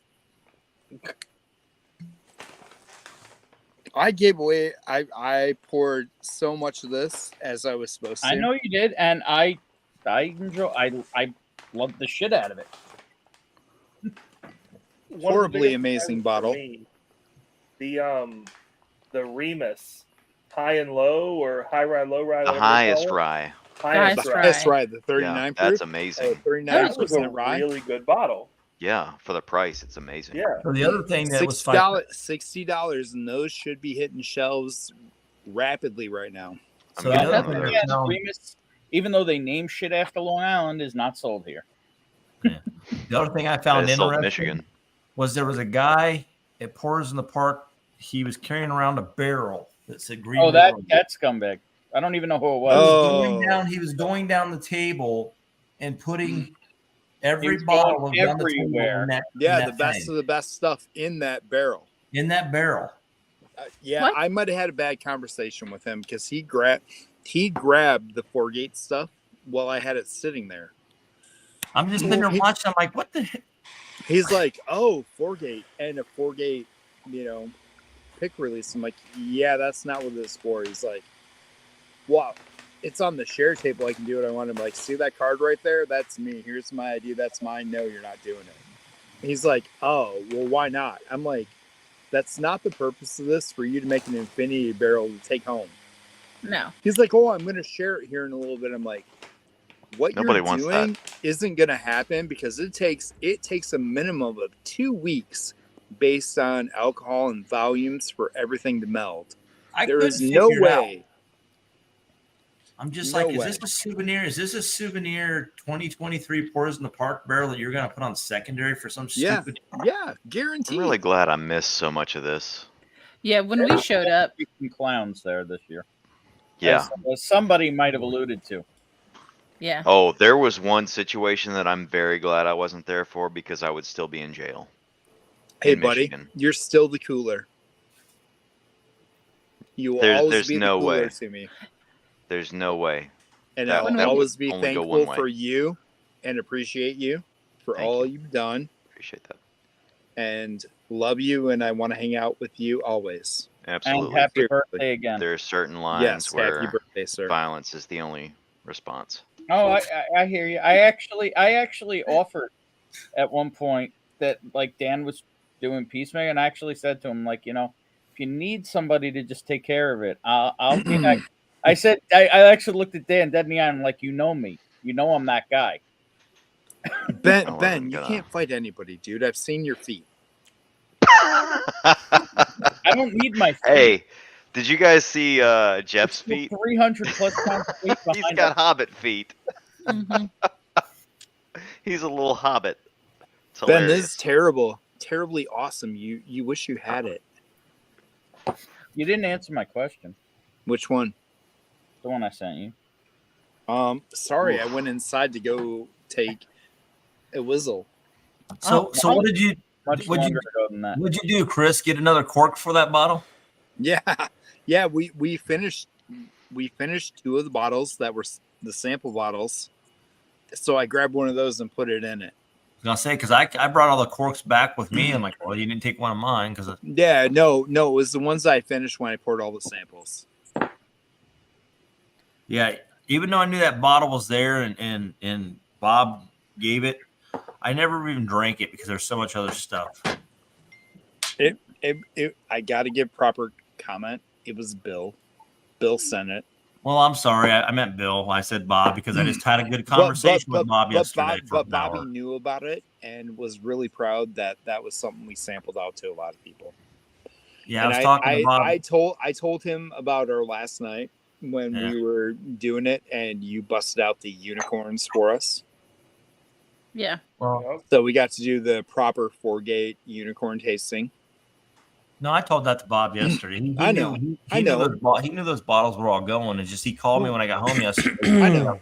I know, but I got to have that full conversation with him and talk to him about it and the people And when that he found were out there. when he found out that Dan and Sean dropped their first barrels of virtue there at the thing, he's like, "Well, am I going to get some?" And I'm like, "I'm sure you can, but if you don't, let me know." They were getting shipped out tomorrow. So Because well, I know he said something to me. I said, "Yeah." I said, "No problem." I said, well, "I'll either give you a set of mine that I bought because I bought 2 sets, or Dan Shook will give you some, I'm sure." And he said, "Well, I'll call Shook." I said, "Well, make sure you call and you give him a hard time because he needs some more hard time after this weekend. It went too easy." yeah, no, He doesn't do anything anyway. It's all Sean. Yeah. So Hope he sees And this. Hey, Dustin, I why are you will. in I chat? will. I will be. No, I wait, will we got Dustin in here. Dustin, get online. Come on. Hey, Blake. I'm sorry to tell you, the extra bottle I did procure of the Crazy Ambroana is gonna go to him. I figured it would. What did I tell Nice. you to do with it? I know. What did I tell you to do? I told you to do that. I said, forego this and give it to him. Yeah. So Exactly what I I told told him I would be bringing one to him when Yeah. I come down to see him. Which It won't be that's in the LA perfect- trip, but it'll be when I go to Which it's watch show perfectly proper fine. the next That's what week. that's what I wanted you to do with that bottle. Is to make sure Bob has it. Yeah. ASMR whiskey, you did. If you didn't get it, you better let me know and send me an address and I'll send it again. Those were sent out. I know I sent that out. I paid for the damn label. So everybody else has their goods. So please send that. I will hook you up right away. I'll get it out probably Friday. Because I got more sample bottles coming. I'm out right now. I need ordered- a I 4-gate ordered- hoodie. This morning on my way. It's really cold All right, here y'all. in Tennessee. I gotta go to work in the morning, so See, Scott. Dude, you work Yeah. from home. Scott. Shut up. Later, Scott. Chris, I'm Okay, just gonna say Dustin's coming on. Dustin says he's coming in, so Well, that's fine. We got plenty of room for You don't need a shirt. people. I mean, No, there's yeah, he 6 does. people here, and there's Dustin's very 14 in light chat. skinned. He needs a shirt because of the saturation would just go ape shit. Okay. Hey, You washed out. we only have one I more should probably ginger have a guy hat on on here, or and he's something. got skin color. Dustin has no skin color. Where the heck is Derek? I don't know where my best friend is. I know. Oh, Where put is him to he? sleep. MVP. He was up Oh late my last God. night He too. was on last night. Yeah. Can we all agree? Like, wow, I love that guy. I love that Yeah. guy before. I've had so many good conversations. He's with definitely him away a from here. highlight. Dude, he He's is so definitely- knowledgeable about he's history. definitely It's a incredible. good highlight. Let's put it that way. Oh, for sure. Yeah, his understanding of history is really impressive. Oh, Especially Adam, mixed you are up. correct. He said Derek, something. when He said some he very said he was complimentary an things about amateur you, Adam. historian, Oh, really? Yeah, Appreciate that. Derek mentioned you when you were not around. He said that Adam guy said Shelton. He goes, yeah. He said I like him. I could sit and talk with him for hours. Could do. Cheers, 100%. Dustin. How's it going, guys? Hey, Dustin. What's up, sexy? That's a great picture. hey man, you don't call me anymore when you find amazing bottles. I love you, but I might have to delete you from the stream. I haven't been hunting as much as I used to, so been trying to cut back a little bit. And then I went to a little wild on Springbank, which cleared out my wallet for a while. Would you do clear out the party source? Dude, I mean yes. They had the ones in there a little higher price, but they were there. Well, the 25 was out of my budget, but I cleared out a lot of the Hazelburn 12s, their local barleys. I mean, I bought a ton. Hey Dustin, at one of my stores that I took Bill to, I probably came across one of the best Scotch selections I've ever seen, and things you guys mention all the time that I don't know shit about. Ooh. And I'll be back out there when their barrel pick comes in. But they had all the Springbanks, they had all the Hazelburns, they had like one-offs and all that stuff. Where was this roughly? What's that? Where was this roughly? About an hour and 24 minutes from me, if you want to get roughly. In 32 seconds. And I'll put it this way. Nobody really knows where that store is. Nice. But this kid had like rum picks and things that like I've heard of but never seen anywhere. Nice. He had bourbon on the shelf that I was like, what?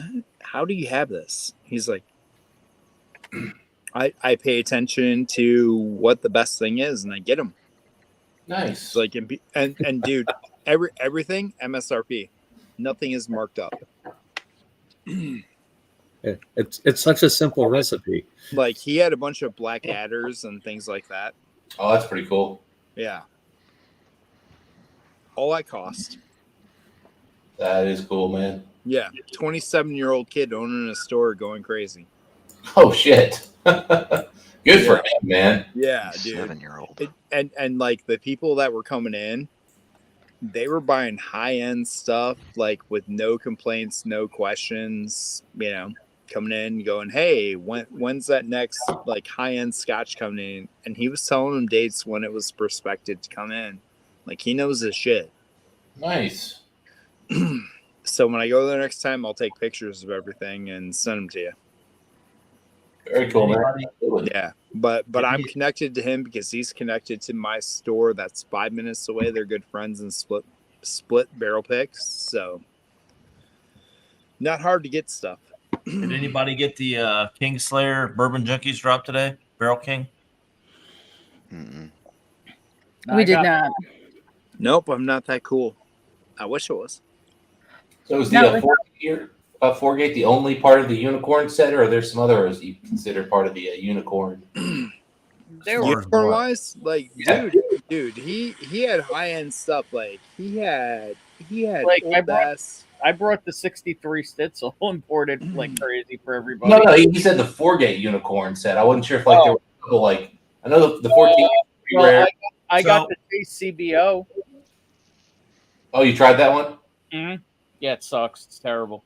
That's Yeah. not what he I said. Hey, mean, Dustin. Hey, beyond that, we had Dustin. If you have, based on that comment there, if you didn't send it, send his money back. I just want to know why this is the first time I ever heard of Foundation 5.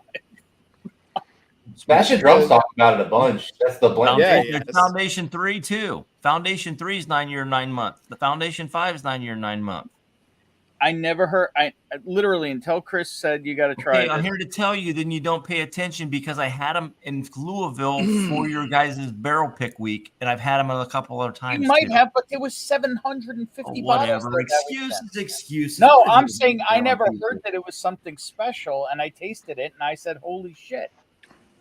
Smash and Drums talked about them a bunch, I feel like, on both of those. And if he hasn't talked about it, I have. Well, one of the things is I didn't have ways to get them, so I think I tuned out a lot on it. Oh, you are a tuner. Hey, Ben, I know where there's a How bottle long ago did those come out? right now if you want to pay for them. Those were 2019. Yeah, exactly. In 2019, I had Justin's got a idea. bottle of each for $1,000 each.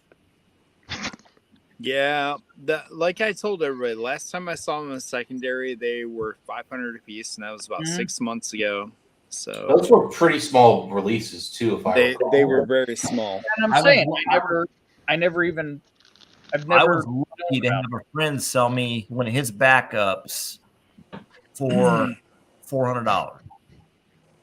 It's delicious. Dude, that's like you. secondary price. They were like $400 to $500. I was going to go higher than that. What and was said the no. retail on those originally? Were those 200? Two, yeah. Oh, they actually they 179. I was gonna say no, that was back when they were like 180. Yeah, you're right. Yeah, 179. Because I remember seeing those at Total Wines in A lot of Lexington. whiskey.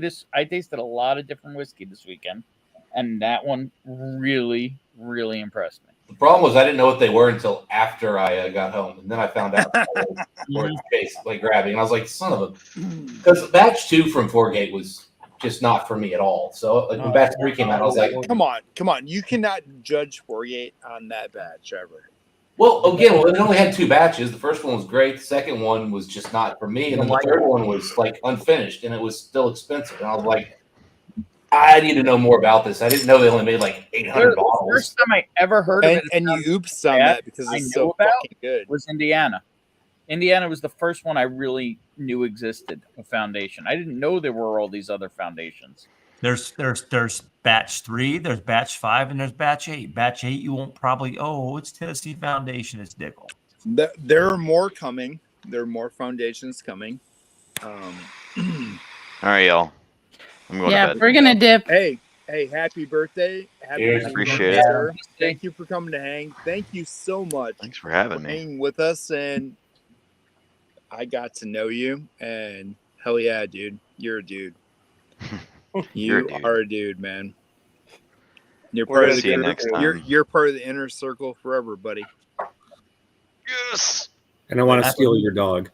Happy birthday, Adam. Happy anniversary. Let's Ethan fight and on Katie. site. Appreciate that.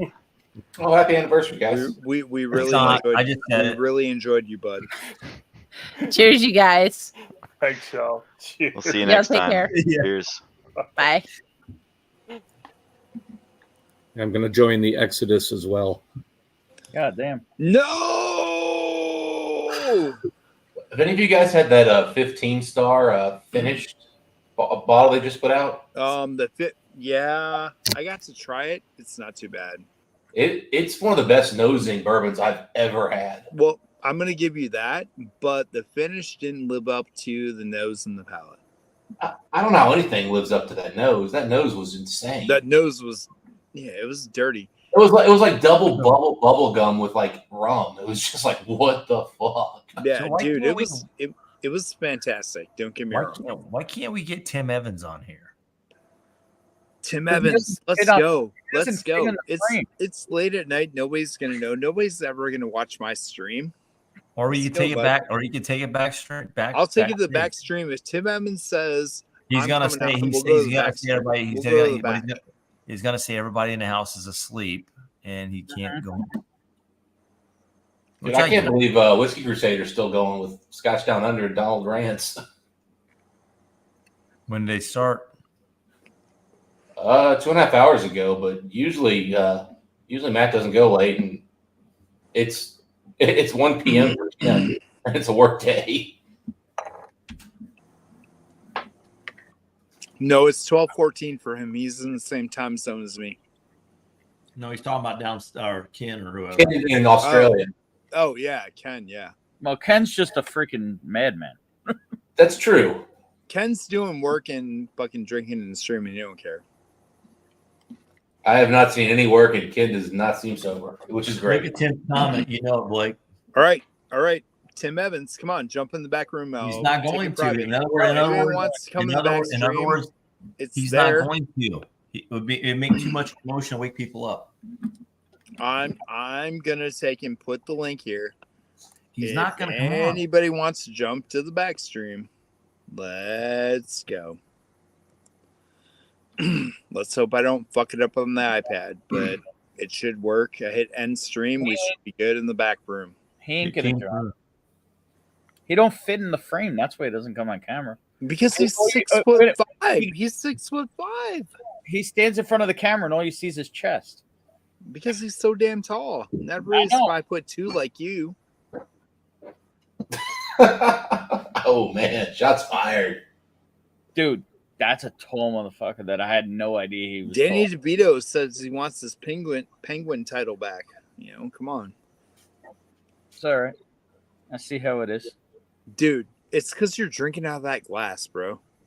I'm gonna give you shit until you're not drinking out of that bitch glass. Dude, I saw a photo of Danny DeVito's son next to him and his, Yeah. mom, and he's towering over Rita them. Perlman. Yeah. He's And like, then it's like 8 inches taller. Like, whoop. Well, yeah, and then I find out his son's only like 5'6" or 5'7", and I'm like, holy shit, he's still a Yeah, tiny little man. I got to meet both of them. They're both like barely 5 foot tall. Like my 7-year-olds, And they're both freaking legends. I don't think either of them is 5 feet tall. No, my 7-year-olds are almost 5 foot tall. Yeah. Like the boys are up to mom's shoulder. She's 5'2", and they were laughing at her, going, "Mom, 8 years old, we got you." And then she punched him in the face. No, Hey. like, dude, like my 11-year-old daughter. We had a 6-footer in my 5th grade class. 5'7", bro. She's 5'7". She is amazing. Can you That imagine girl- like a kid, like a 10-year-old kid who's 6 foot? Like you're gonna think like that's an adult, and like you're gonna treat him like an adult, and you'll just get some crying kid, and you're like, "What happened?" It's like that's an 11-year-old. You're like, "Oh shit, my bad." Dustin, imagine my daughter who is 11 and 5'7" and has developed. That's not good for dad. No. That is not good for dad. It's not good for other young men around either because No. they make a mistake. But I will tell you this. She found a young boy who is very nice, and I know his father. And they they met this weekend after being text friends. And I can handle her hanging out and talking to him because I know where he comes from and who he is. Oh, Blake. He's Oh, pulling the foundation out. Hold Nice. on, Blake. Put that I back tell you, up. Yeah. for guys like these, who needs enemies? Hey, this is delicious, and you'll never have it. Let's throw it in your face. What are you talking about? You did have it. Never have it to drink on. Well, I told you I'd send you some. I'm not rude. Blake I'm is not a prude. not. As if Blake has never Blake- shared a Blake whiskey is with taking care of anybody. you like no tomorrow. Don't go there. Don't get him amped. It was just convenient. It was convenient because all my tubs that I took, I didn't go any further but then stack them over there because I was too fucking tired. All right, all the shit I carried in is literally right here. You see that? I know. This box from Francie. Yeah, Tim I would Evans. I would be kids more are than tall happy as to hell, trade too. you my shit, what I had to carry in versus your shit. I hear you. I would be very happy to trade the drives. Yeah. Yeah, if you want to see something crazy, Tim Evans kids, very tall as well. Oh, I bet. But like my 7-year-olds are almost they're closing in on 5 foot tall. Well, it makes sense considered the one is hung like a horse, as you say. Fucking Christ! Stop talking about his fucking weighing like no tomorrow. He tells everybody how fucking hung he is. My daddy says I've got a big dingling. No. He was sitting there the one day, and he got in trouble at camp, dude. At summer camp, some kids like, I got big balls. He goes, big balls are cool, but look at this. Fucky kid whooped out the elephant trunk, and everybody went, oh, and he got suspended. Yeah, being flashing your dick is generally not okay. And Tell like you what, though, there's at least one girl that saw it when dude, he came to me, he said to me, he goes, Dad, what did I do wrong? That kid whipped out his balls and showed him. He goes, they were big, but I had him. Hey, Dustin. That was his comment. I had him. Dustin, I started out with this, and this is one of your favorites. Ooh, nice. That 10-year 4-gate you love. Okay, yeah. That's the non-toasted version of the CD. That's right. Dustin, when are you going to get your ass to Illinois and hang out in the dugout? I've got to get there, man. I got to get my car needs about $1,000 worth of bullshit. So and in BMW, they have planes as and well. the best part is, hang on, in BMW terms, that means like a light bulb. It basically means I need to do the 50,000 mile, 48,000 mile service, whatever, which is an expensive one. And then my thing pops up and says your headlight leveling system is out of whack, which it turns out when it goes out of whack, it defaults to pointing at the ground almost. So yeah, that's like $300 to get them leveled. Yeah, I know. And it depends on which one of there's probably 2 different levels that have to if they're both broken. That's why I do not own one of those anymore, and I have VWs. Yeah, I will not. I'm not going German again. I I'm will probably never own a German car again. I did it once, never again. Yeah, my next car will probably be a Nissan Z. Cheers, David Bass. Why don't you just get a Miata and really tuck it back? Hey, David Bass, thanks for coming and hanging out. Well, because I want the horsepower of hang the out with me. If they would get the Miata up to 200 horsepower, maybe 250 horsepower, sure. But dude, get a VW. Those things are fucking amazing. I love it. I love the Passat R line I have. I love that thing. I don't want a hatch though, man.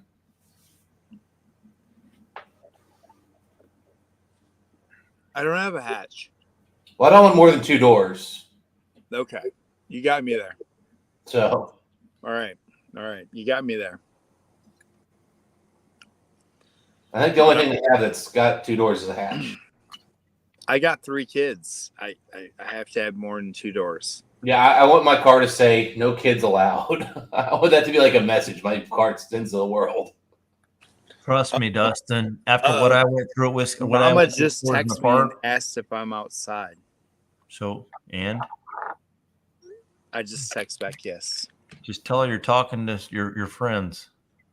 She can hear me. She can hear me because of the room. She just spoke up. We're good. Talking chop. Yeah. It's work, man. Yeah, our hotel for poors, it was full of kids that were not being watched by their parents all hours of the night. These 6-year-old kids were up at 2 to 3 o'clock in the morning. 2 to 3 in the morning, running up and down the hallway yelling. In the elevator. Fuck that. Well, I mean, Canadians, shit, dude. Damn Canadians. Something. Like, where are your Dude, parents? it was fucked up. And the room across from us had a large Great Dane. So when the kids were running around, it would wake that dog up and it would start barking like crazy. Yeah, it wasn't like Jeez. it wasn't like the King Corsos Chris had that were elephants running across the floor upstairs when you're trying to sleep downstairs. Nothing was better than the elevator system. Thanks, Blake. They loved you though. Yeah, it really showed as they showed their teeth, and one pissed on me as I walked in your house. Well, that was They're love. really good judges. He claimed you. He claimed you as his own He person. marked his territory. This is my bitch. Dexter loved you. Yeah, he showed it. He did. They're both gone now. I miss know. those guys like no tomorrow. You have no idea. Fuck, I miss those guys, but whatever. Yeah, you're right. Life is a lot easier. Isaias, I will never own a German car again in my life. I made the mistake of buying one once. Yeah, honestly, if BMW could at least get rid of the run flat stuff, that would almost fix half my issues. They have Run flat are just if you have an American car, they have one part where it needs being, right? You got a Japanese car, it'll have two parts and it'll make it work better. German car will have 13 parts in that position just to make it fucking complicated as hell to show they can do it. Boom! I need to get my car towed because it wouldn't start. You can't put the car in neutral if it won't start unless you get under the car and push a pin in. Bro, I can't do. start my VW if my foot is not on the brake. I hate putting my key in and trying to turn on real quick so the air can come on when it's hot as hell. And I have to get all the way in to put my foot on the brake to turn it on. That is my biggest complaint on the VW. I couldn't back my car up with the door open. It actually it cut the engine. Yeah, it literally cut the engine. And I was trying to look at something to try to get my car in the exact spot. So I had the car open. The door was open for a reason, and it just cut the engine as I backed up. I was just like, "Oh fuck you!" Just like fuck you. Why does everybody guys be so cool on stream? I gotta drink more. What are you drinking now? Oh, barrel proof. Yeah, well, I'm sipping on beer, man. So I'm not drinking. I have no beer. I have no beer or seltzer left in the house. I went away and Bridget, she did her job. The heat wave just kind of broke me over the last couple weeks. Like whiskey has not been on my list of things I wanted. All this weekend, Mike and I we had a good day drinking. Dude, I'll tell you, gas in Michigan was way cheaper than coming home.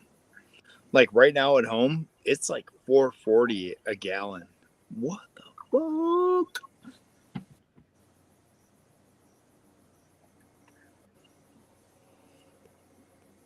You guys all got quiet. I honestly don't know what the price of gas Say to that. There's a lot of things I look at the price of. Gas is just not one of them. It's one of those things where I looked because I bought gas this morning. I'm like, holy shit. I bought gas in Michigan when I left and it was like $3.80. I paid $4.40 today. I have to put premium in my car, so it's probably that would have been $5 here. I used one complete tank of diesel going up there, driving 30 miles or whatever it was from the one side to the Godfather's to the park and back to the hotel and then back to Cincinnati. I was trying to see how farthest I can get my truck on a tank, and I just came up a little short. I'm like, I don't want to go below about 3% in my tank to see what happens and make sure if it's accurate. So I got about 650 gallons or 650 miles out of the tank. That's not bad. I did the same on mine. It was about 660, which was good. But like, I filled it up now, and I'm like, Yeah, but how many gallon tank? 13. Yeah, 36. There's a difference. Or actually, 16.6. 16.6. The other cars, 13.6. 13 is a pretty small tank. Yeah, 16.6. Sorry. Yeah, I felt that I did pretty good considering how fast I was driving. Oh, you were cruising, dude. And all I know is on the way up, my fancy radar and laser system Saved your you, ass. You heard it. You heard it. I heard it save your ass, You dude. heard it saved my ass a lot. I realized there's radar tech or laser technology out there. I didn't know it actually existed until my system picked it up and spelled it out to Dude, me. I had somebody in front of me save my ass when I was leaving Detroit. All of a sudden, I was behind them. We were flying, and they hit the brakes, and I thought it was because the rain and the rain shears. I'm like, okay, so I slowed down, and all of a sudden, we pulled up just a little farther. Oh yeah, four cars sitting there, so it was a stop. And like, dude, they saved my ass. I would have got wrong. Last time I was up in Chicago, a truck driver just like cuts me off and gets in front of me and like drives slow as fuck. And I'm like, what is this asshole doing? About half a mile later, there's a speed trap. As soon as we're past the cop, he just puts his thumb out, like, thumbs up there. Yep. And I do the same thing, and I'm like, dude, he literally those was guys coming and cut me are off, legit. saved me a ticket. That Those was guys- literally the radio saved your ass because he heard the report up ahead. Yep, 100%. So, Chris, you got about 11 people according to the chat. So maybe take this backstage. All right, let's do it. Let's do it. Anybody that wants to come backstage on stream, I'm going to post it one more time because I'm on my iPad. I know I couldn't pin it, so hold on. Here we go. Anybody that wants to hang, there you go. It's populating. There we go. It's there. We're going to go to the backside Little back of door the action. StreamYard and YouTube moon. I'll give everybody a minute and just look at that. And in 2 more minutes, we'll jump to the backside. Oh, Blake's grabbing some more cool shit. I'm going to go inside and grab some cool shit once we go to the back stream. Would you grab there, Blake? He has a probably the CBO pick. Oh no, that's the rye. That's a 9-year. Is that the rye? Yeah. Yeah, that's the dirty, amazing Founders rye. We'll call it Founders rye.